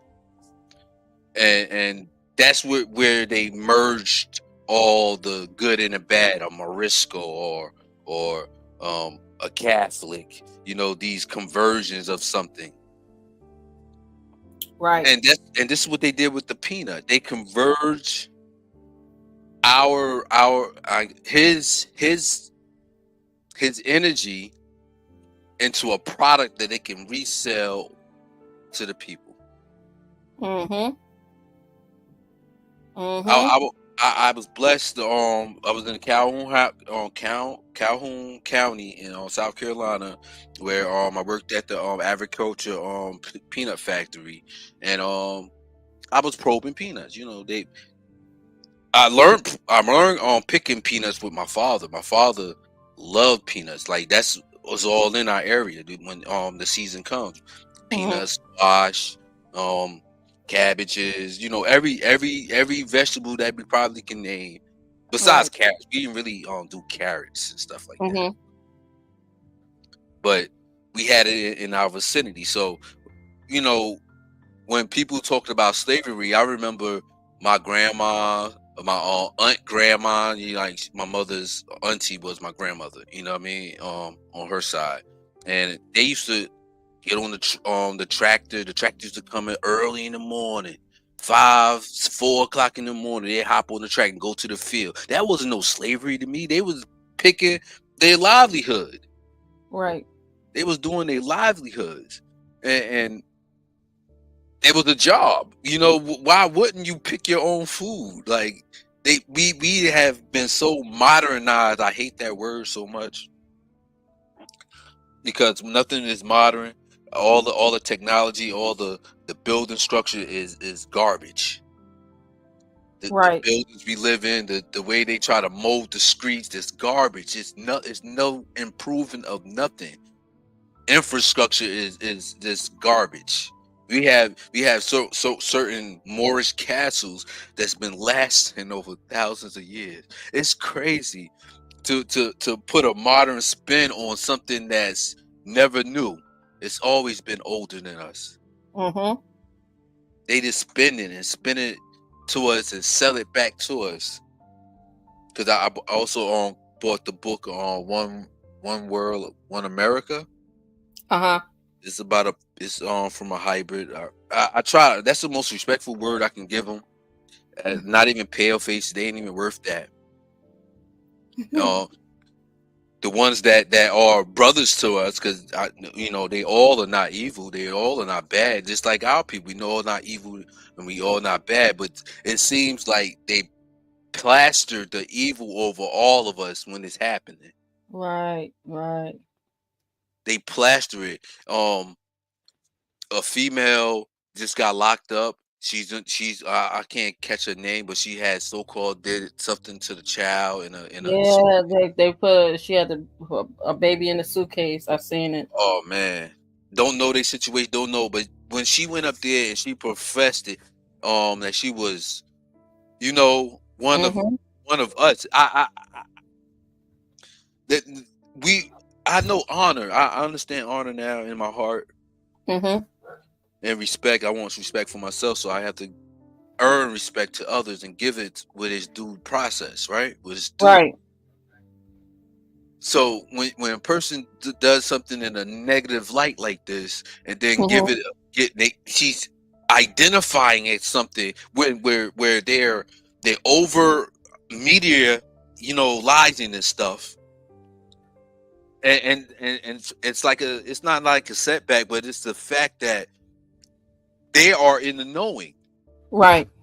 They know we go, everybody got the individual trials and tribulation, but when we deal with this said state, they know what's up. And for the young lady, I don't know if you've seen her spoke. For that young lady, she said she gave her attribute. Yeah, I seen it. And that stuck out. I'm like, whoa, she knows she has knowledge of self a little bit. You know, even she could be coached to said that in that couple of minutes.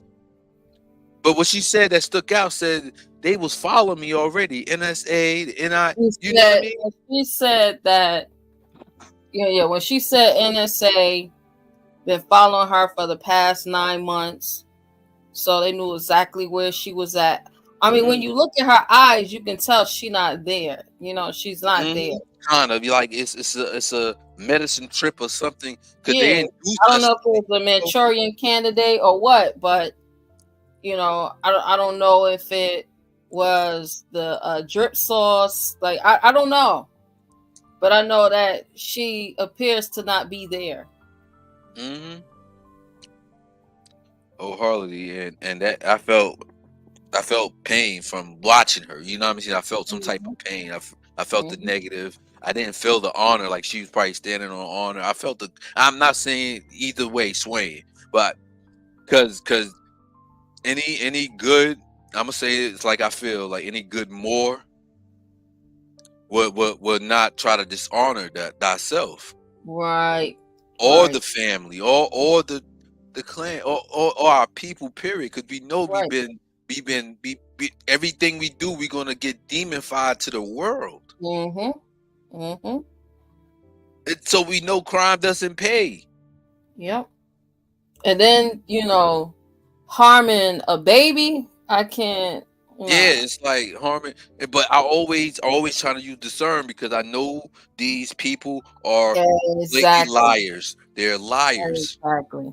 They're liars. That's what I'm saying. You can look at and tell that, nah, she definitely. Something's not on point. No, it's not. It's not. It ain't. Not at The all. way she was moving her mouth when she looked at the judge or whatever. When she was trying to, it doesn't play out. If you standing on it, you're gonna stand on it. First of all, you shouldn't even said nothing at all if you want to really protect your rights. You won't say nothing at all. They have to assume everything. But that right there, it just that's not adding up. Not to me. That's no cipher.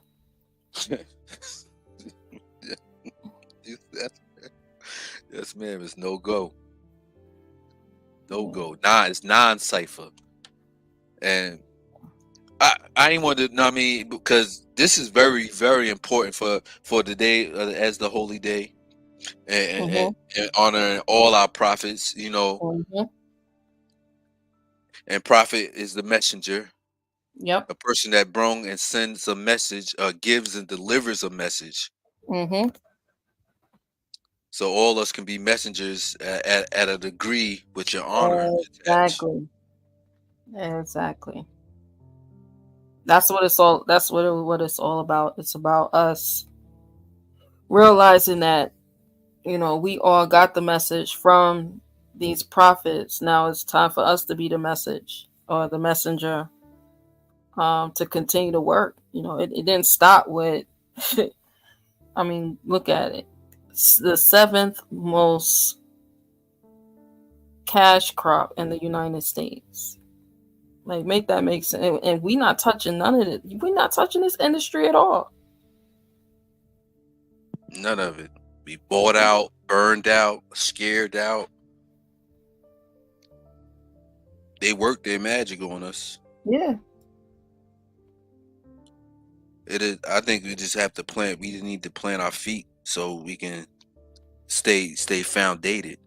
Mm-hmm. Mm-hmm. We got people want to live outside of where they was born at, especially here in America. They want to go visit these other places where other people are running here. Everybody is running here. But then they want us, they tell us that we not from here, But they steady coming. Tell us what we look like. You look like you Igbo. You look like you Yoruba. You look like. Yeah, I heard a comic. I had posted a comic. I'm gonna call her immigrant, one that wasn't born in America but came to America, and she was talk about the side effects of America and stuff like that, like high rent and all this mortgage and stuff like that. And it's irony that you're still here then, Right. But I had the pleasure to meet I gotta say his name right, Particle. Peace to that brother on OTK page, right? Right. He went back home.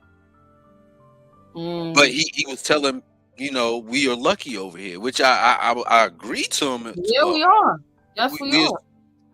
Compared to this world and other places. Why everybody want to be here. Everybody want to be here. And I just, but what that tells me about people that want to leave. Right. Be that defeated? Is that a defeated mind? Because being at the heights of whatever your pockets and your status and your degrees, and you want to travel and lead, that's the same thing that we was doing when we was going through these 100 Indian wars. Right. But you know what? Even with that, it gotta be defeat, because it can't just be. I used to think that it was just more like, oh, you know, a lot of us are just looking for identity, and many of us have identified with Roots and Kunta Kinte, even though Kunta and Kinte are Choctaw names, right? But we've been programmed. I used to think it was just the programming, and it can't be the programming, because there's no way that we can put hundreds of thousands of resources in your face to show you that it started from here. America is the true old world. Everything started here, and then we went outward and created.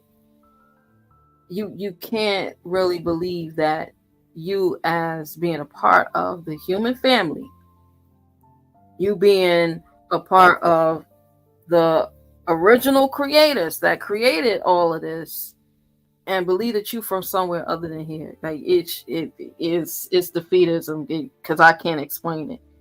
It can't be the programming. There's no way. There is no way that it could be the programming. Not with all the evidence, not with all the sources. Impossible. People, we're in the modern age of NPCs, which is a new definition for sleeper cells. I call them sleeper cells. Mm-hmm. You know, not saying they're gonna wake up into enlightenment or embetterment of thyself, of self, but they sleeper cells to be enemies to themselves. Mm-hmm. We can be agents of chaos to ourselves. Right. Most of us don't know what chaos really is. They just think, oh, a little fight or a little that chaos is a bigger energy than just that situation. It carries itself. It attaches itself. It's like a flea. You don't see it, but it's right there. It's creating something. This a little push. Right. A dude got mad. We have like shopping carts for the people in the building where we stay at. So you know, they get their stuff over the floor or getting their stuff out the car, stuff like that. So you know, did somebody have it on one floor or it's a couple of them, but they'll be spread out on different floors. Somebody came on this floor and they go, oh, y'all take it, y'all bring this stuff back downstairs, yelling, you know, to the top of his tone. I'm like, yo, looking for a shopping cart it's not necessary. It's that you were that mad. A shopping cart. A shopping cart. that is free use for anybody, and they put it how they put it. You know, whatever. We all get to use it. We can find one within the building. But he wanted to scream top as long for everybody on this floor to hear that. You know, I started to say, yo, what the heck? But, you know, I caught myself and didn't say nothing because I never know what he's going through. Right. You know, and then we done had a tragedy with a dude done, I mean, unattached a person from here, you know, in the building. Right. You know, you don't know what he went through. Mm-hmm. But I try to recognize that because I know I be on my teetering edge of like, oh, F it. But I want to care. I do care. Yeah. I mean, everybody is going through, you know, everybody's going through something. So you got to kind of like think for everybody around you at the same time. Even as you're going through, you know, your own trials and tribulations, you know, your own life experiences. Man. Mm-hmm. And I'm trying to push through it. I see a light. I see a way, you know. I use light a lot because you can't see nothing in the darkness. You need a light just to navigate. You can't navigate with the light within the darkness. You can settle in the darkness as well. The best seed is cultivated in darkness. Right. So that's why I always interject light or peace and light, because we want peace and light so you can see a little bit.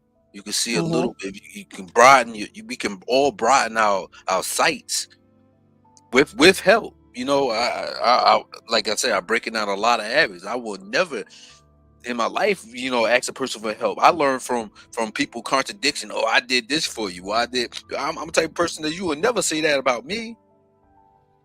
Mm-hmm. Never do that for me.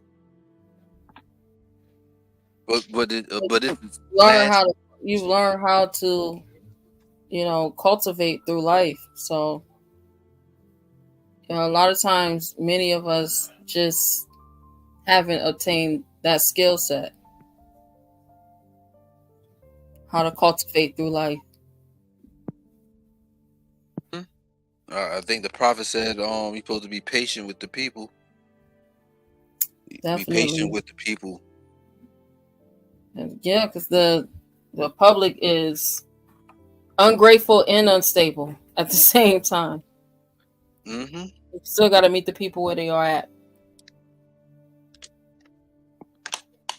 And sometimes some of us are much farther away from reality than others.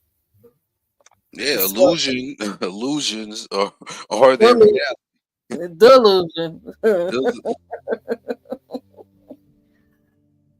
Oh, because you know, I'm learning, like, speaking about this prophet specifically, and seeing the fact that his being from one little entity, he made multiple streams of revenue. Mm-hmm. Mm-hmm. The uses and all, like, it's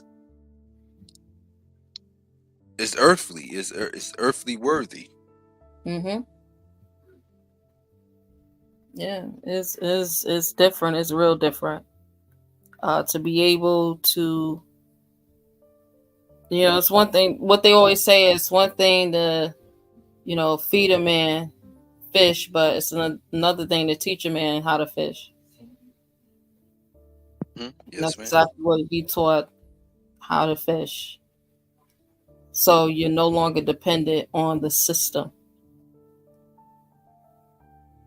And where he did it was, it's crazy because he did it in the poorest part of the United States of America to show everybody you ain't gotta be in the bustling cities to be able to flourish.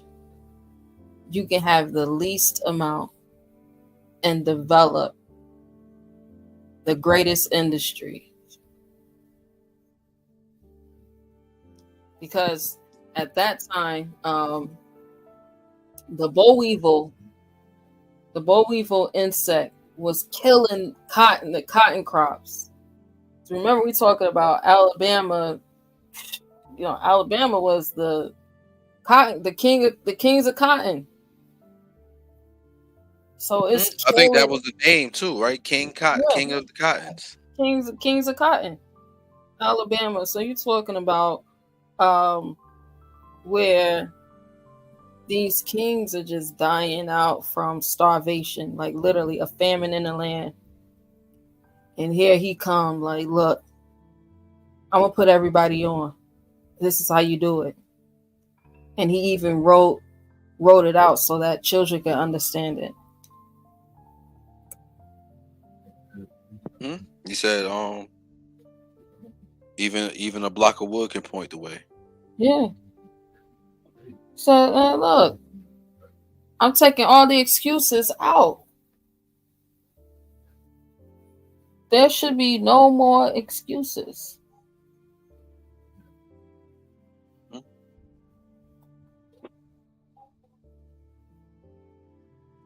Yeah, there should be no more excuses.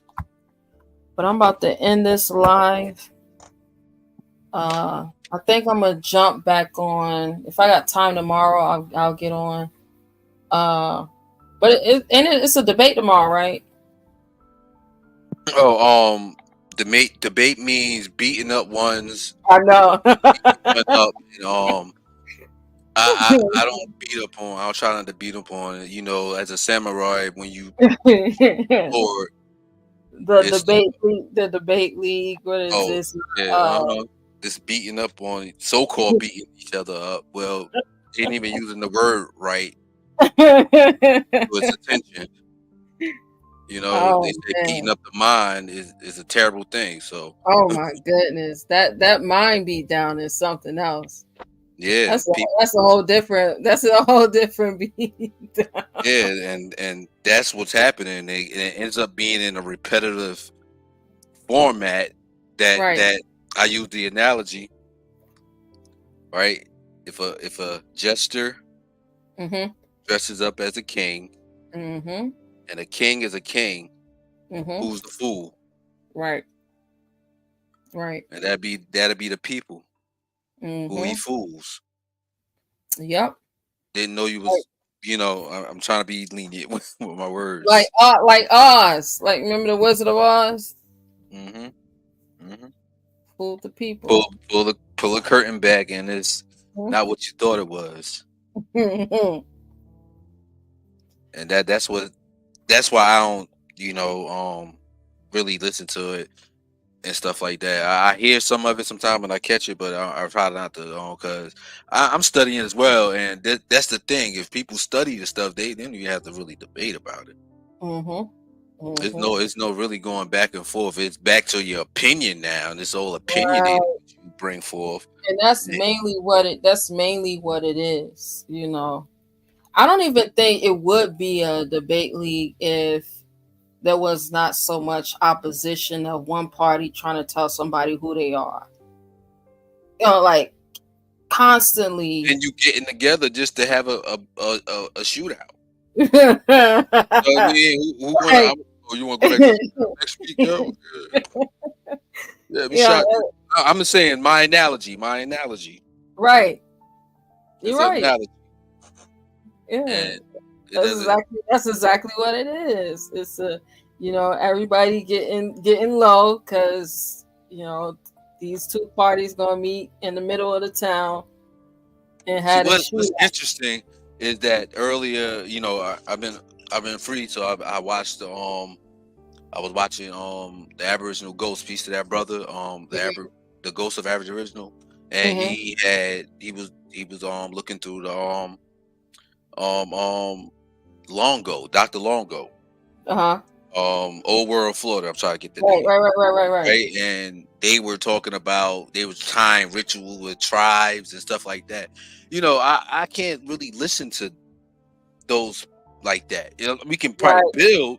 I can't listen to their over jealous self-absorbed opinions. Because it's all going to be biased. They call them as black right there, and that's biased as ever.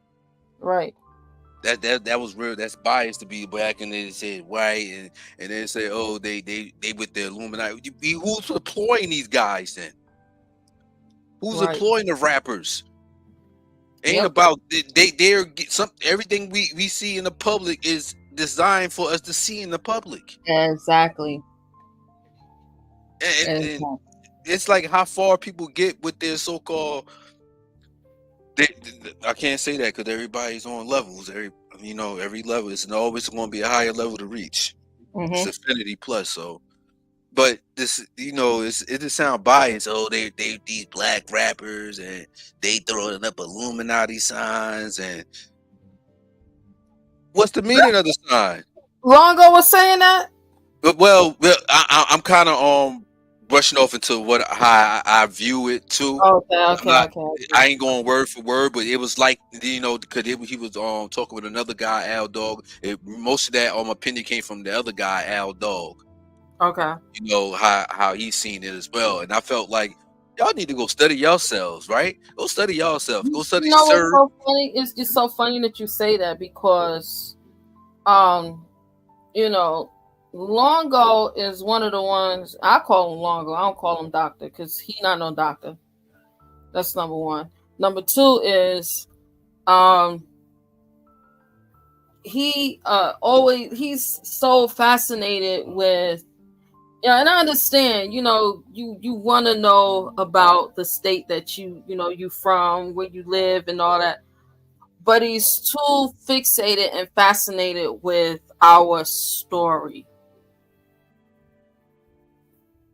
Yep, that's why I say go study. They need to go study themselves. That's how we all can come together on a lease of face off to see where the competition of race is. Right. Not racism, the race, the competitive of one's nature. Mm-hmm.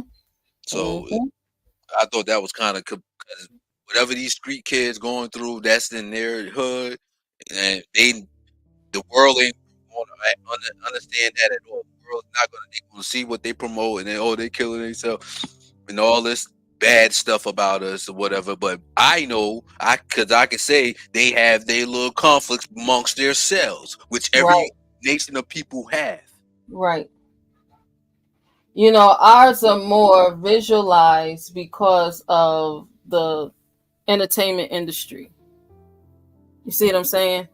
Because you got to think about who's the top entertainers, whether it be sports, music, or the acting arts. We're the number ones when it comes to the entertainment industry as a whole. I think Malcolm said we're the only people that seek our knowledge from entertainers, singers, and comedians. Something around in that area. Yep. So that's why most of our stuff is more visualized than anybody else, because we're the ones that's out here where you can actually see our day-to-day lives. Most of these other people, they hitting that 9 to 5 clock. So. And so they'd be extra distracted with other things that's not really pertaining to house. Yeah. Right. But yeah, even with, like I said, Longo, to me, then this is my opinion, Longo does too much when it comes to constantly wanting to talk about our story. He, like you said, he need to go study self. He need to go study self. Right. The thing is, they're afraid. They know themselves already, but they're afraid to either admit it or actually explore it. He afraid to admit it, because we've asked him several times, like, where do you think y'all come from? He's gonna start talking about ice caps and all this other kind of weird stuff. He's like, no. It is so interesting that we have breeding of dogs and breeding of lions, and animal world kingdom period. Ligers, right? Not a natural thing. Right. And they can't. Most of them don't want to see that. I was also on studying the RH factor, negative, positive of it, and then even the blood types. The blood types itself make us different from one another. Yeah, because they gotta get the hemoglobin. They gotta take the shot in order to be able to. In Canada, they call that the cure. Wow, that's crazy. They call it the cure in Canada. Wow, that's next level. They probably call it the cure here too, in their circles only. Because we know that our negative baby destroys the natural womb. It kills the woman from the inside. I can give an analogy or a visual picture for people like Alien. You ever see Alien? Right. Yeah. Alien. The seed goes inside the person's body to live, and it busts out. Yep. It busts out as something different. So when they give them that shot, that hemoglobin, that cure, they call it. They make it's really dropping the woman's defense of her own body. Right. Making it more susceptible host.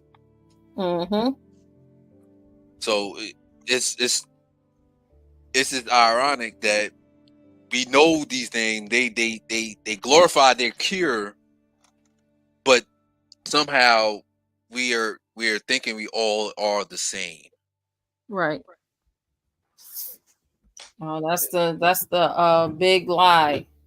You know, and they want to always push that. You know, we're all the same. We're all from the, you know, human race. We're all the same. And I mean, blood don't lie. You know, people lie. Even you can even fudge numbers, but the blood don't lie. All in the blood. Blood don't lie. Yeah. And it was interesting that ABO, right? That's Abo. They play trick technology with the words. Yeah, I did a bill on the ABO probably about 3-4 years ago now, showing where most ABO is directly from here. Right. Correct. And that's basically the bloodline of our admixtures within inside ourselves. Yep. What they call it? The black germ, the brown germ, and the light germ. Yeah, because I mean, one thing about us, we gonna have some O. It's gonna be mixed up, whether it be A or B or, you know, AB. We definitely gonna have They some say O. she's the mother of them all. You know. Yeah. I was looking into the photo 51. Okay. Photo 51, and then I was cross-referencing that with the Henrietta Lacks, which that's not her real name. I hate saying that name, but you know, that's not even her name. And they did that on purpose.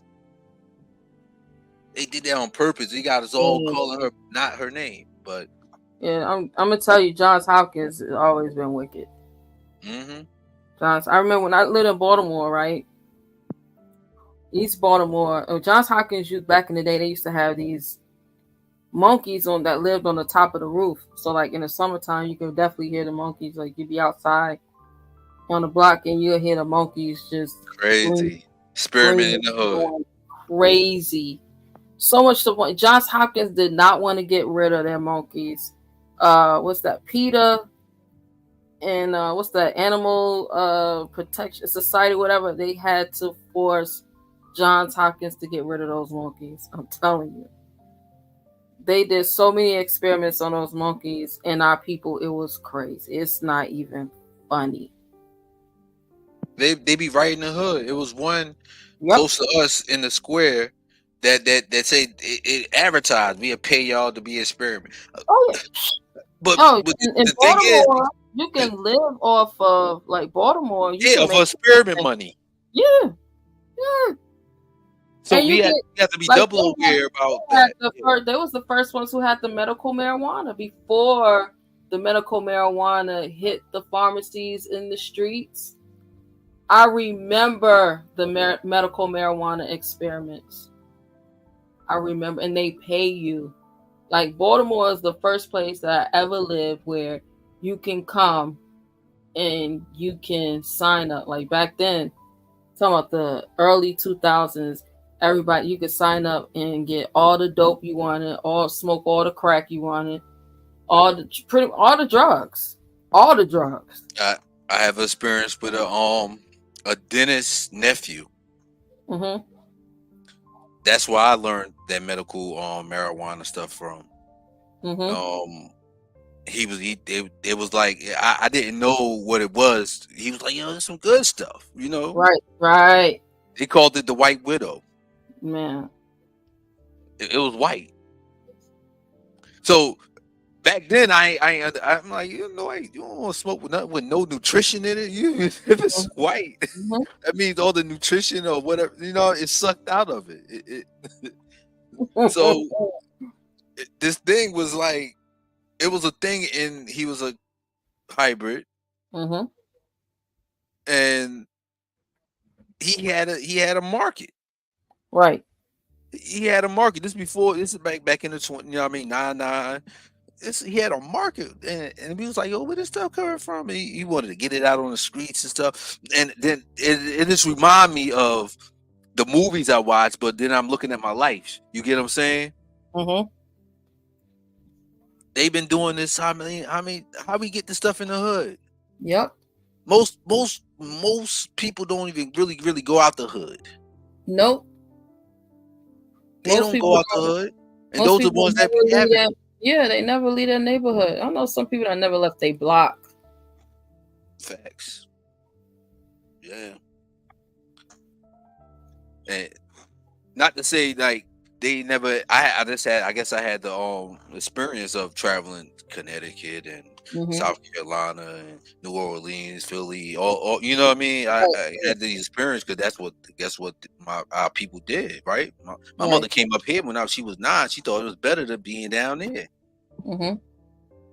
I look at it now. I was like, "Mom, you should have had me left me down there." You know what I mean? But I gained city toxicness. You know what I mean? I gained the city lingo, the city ditty. Now they making Diddy Bop. Diddy Bop is about to be, you know what I mean? That was a thing back in the day. Now they try to do Diddy. Oh, no, man. Diddy.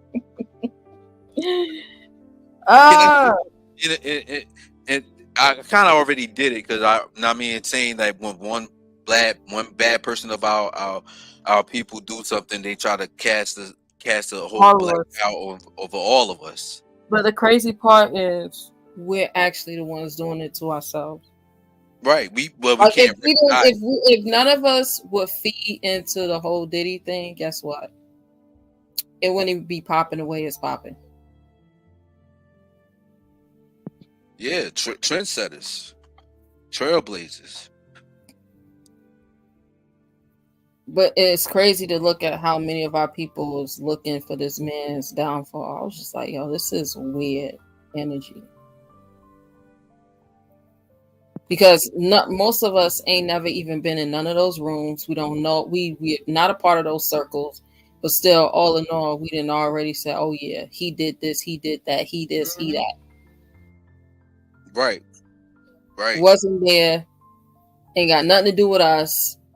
Even on our best day. Quick to judge. Quick to judge.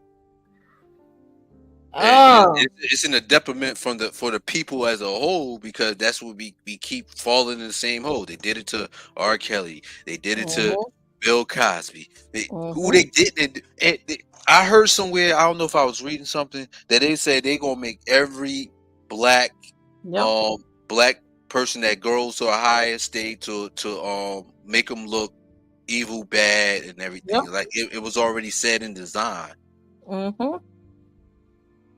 So when I look at this guy named Obama, right, he's protected. Protected class, right? Yep. The blacks that's protected.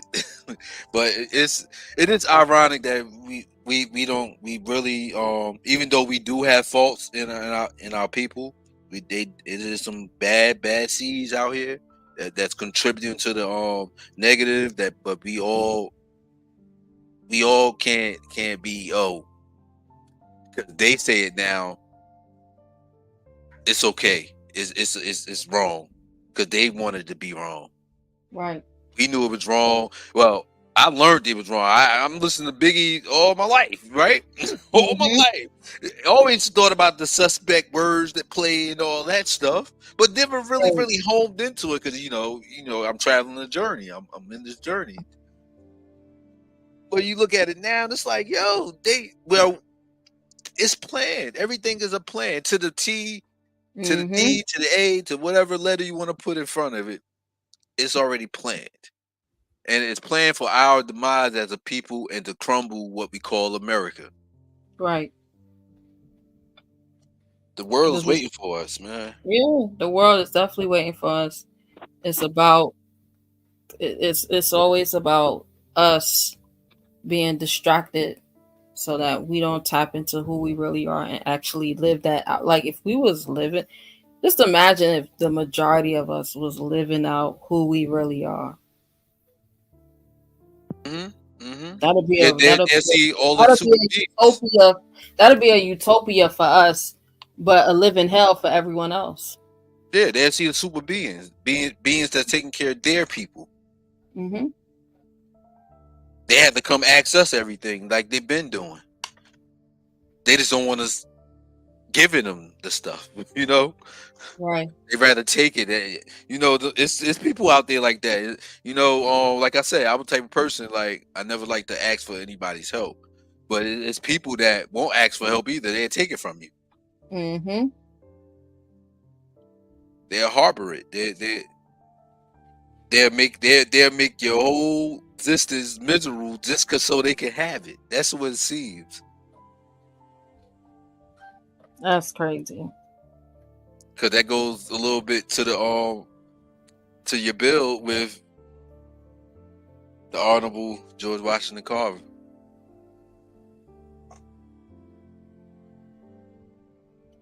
Yeah. They isolated him.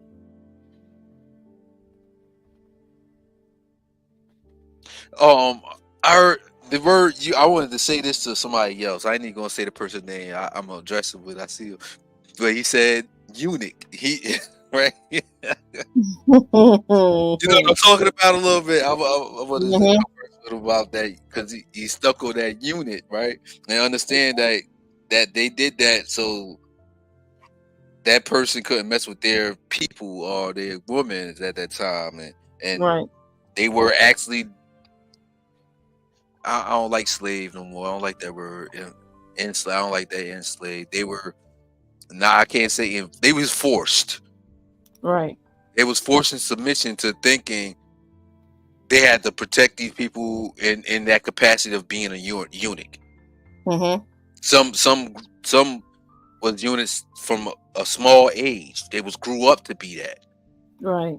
It was a process. They grew these people. It wasn't like they took somebody that's already half grown and no, they grew them people into that role. Mm-hmm. Like the it's that word mother effer, right? You heard about the how that word came about? Yep. It was in that form, you know, and that's another thing I believe we're mixed and suffering from that mental how you say spike genes, a different genealogy that we got inside ourselves from different people and different people that we we cohabitate with and it just it's part of some people's genes. It's gonna skip some people and it's gonna be in some people. Right. You know, some people are in a woe me stage of life.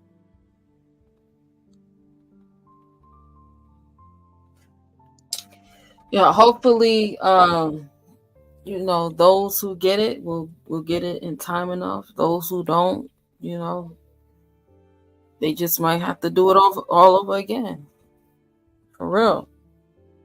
I'm really about bringing solutions more than just, you know, because we can build on our history all day. And we could talk about how great we were and the greatest parts of us. Right? But when we look at where we are today, what are we going to get to the future? Just our history? We got to give them something to build on. George Washington Carver get 105 different ways to utilize this one crop is bananas. Next level. No, the next level of this is the honor that they have spoken of him. Mm-hmm. Mm-hmm. They actually hold him up as a symbol for their commodities that they make right now. Right. I was thinking earlier. I was I'm gonna say vacation. It was a vacation. If you follow me, it was a vacation. I was in a vacation, right? Right. And when I was in this vacation, we used to order our foods, right? So we order our food, you'll get it in a week's time or maybe a couple of days, depending on, you know, how fast they moving or whatnot. Right. That's called commissary. Right, commissary, right. That's the same thing with Amazon. Yeah. Yep. I think that was like a training ground for that type of action. As you look at it, you know, it was a training ground. So now they trained us to buy stuff like that online, or making it more scarce to get stuff. So we have to go online to buy these things. Yeah. Which is making us in a war, the prison, the ward. Mm-hmm. It just comes together when I think about it, you know, in all aspects. It comes together to me to know that we're being led astray. Right. We being led to the slaughter. And that don't definitely mean taking someone's life from them, that they mind, taking their will. Yeah. To be the debt slave. To be the butt of the joke. Because if you're the heir, but as the heir, you're a debt slave, that means your progeny will be debt slaves. You know, so they betting on, you know, several generations to be able to live off of.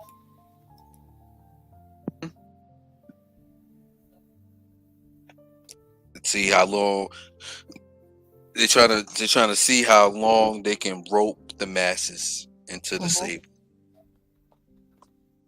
scaring them. That shit that happened today. Everybody talking. It's already viral, right? Yeah, it's already viral. It's already viral. I woke up this morning, man. TikTok was busting. I never got into really going on there. I had started a page, but I really didn't get going in because it seemed I understand portals and portholes. You know, all these channels are. Yeah. These are the portals and the portholes that we transport ourselves into. And that one, I just ain't like it for me. I was gonna say it like that. I didn't like it because it is. I seen the weirdest people on there. I seen the disformist people. Oh man, TikTok is a whole nother. Is so different. What is it that people want to be NPCs? It is the stage for NBCs. You know, they did usher a modern way that, you know, it's actually old, because this is all this stuff has been foretold if people read certain stories and allegories. It's like a sketch show, right? That never ends. a minuscule, yeah, like the word entertainment and amusement. Amusement means a military action to distract someone.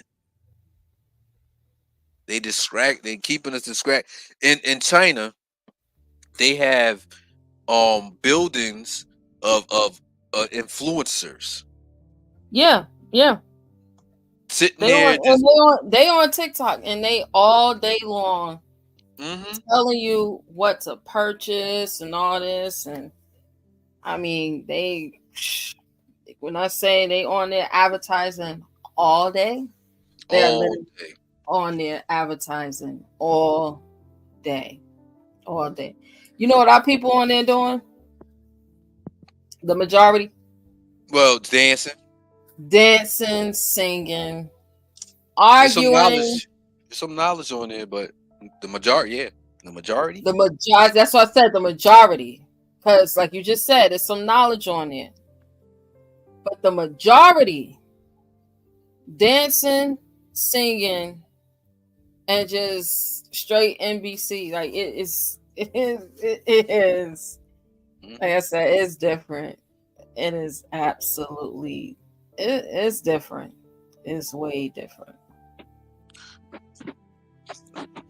The thing about tools, right? I had a question to myself: can I use the devil's tools? Since I was doing bad things, I always, I mean, was in that realm. Like, how can I use the devil's tools against them? Right. Then I realized the devil tools ain't his tools at all. It was all ours. Mm-hmm. We was using our own tools against us. Yeah. So with that, I'm gonna end this. I want to say thank you again for coming up on the platform. Peace to everybody in the chat. I'll be back. I know I'm not going to come out tomorrow because I noticed I don't know. I might do a little short build.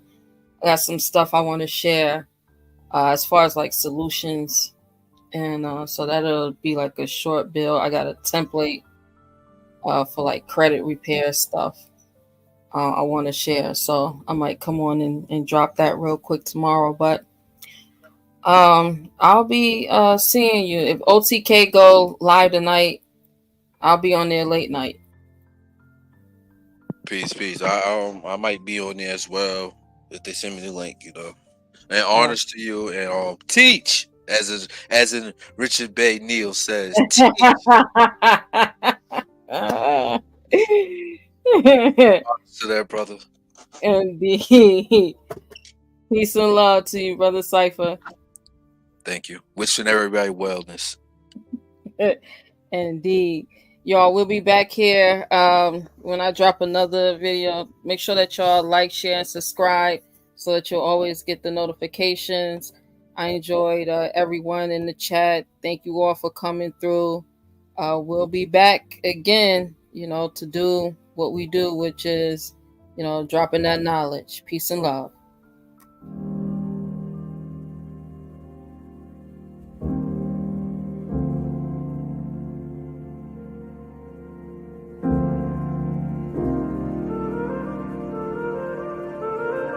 you.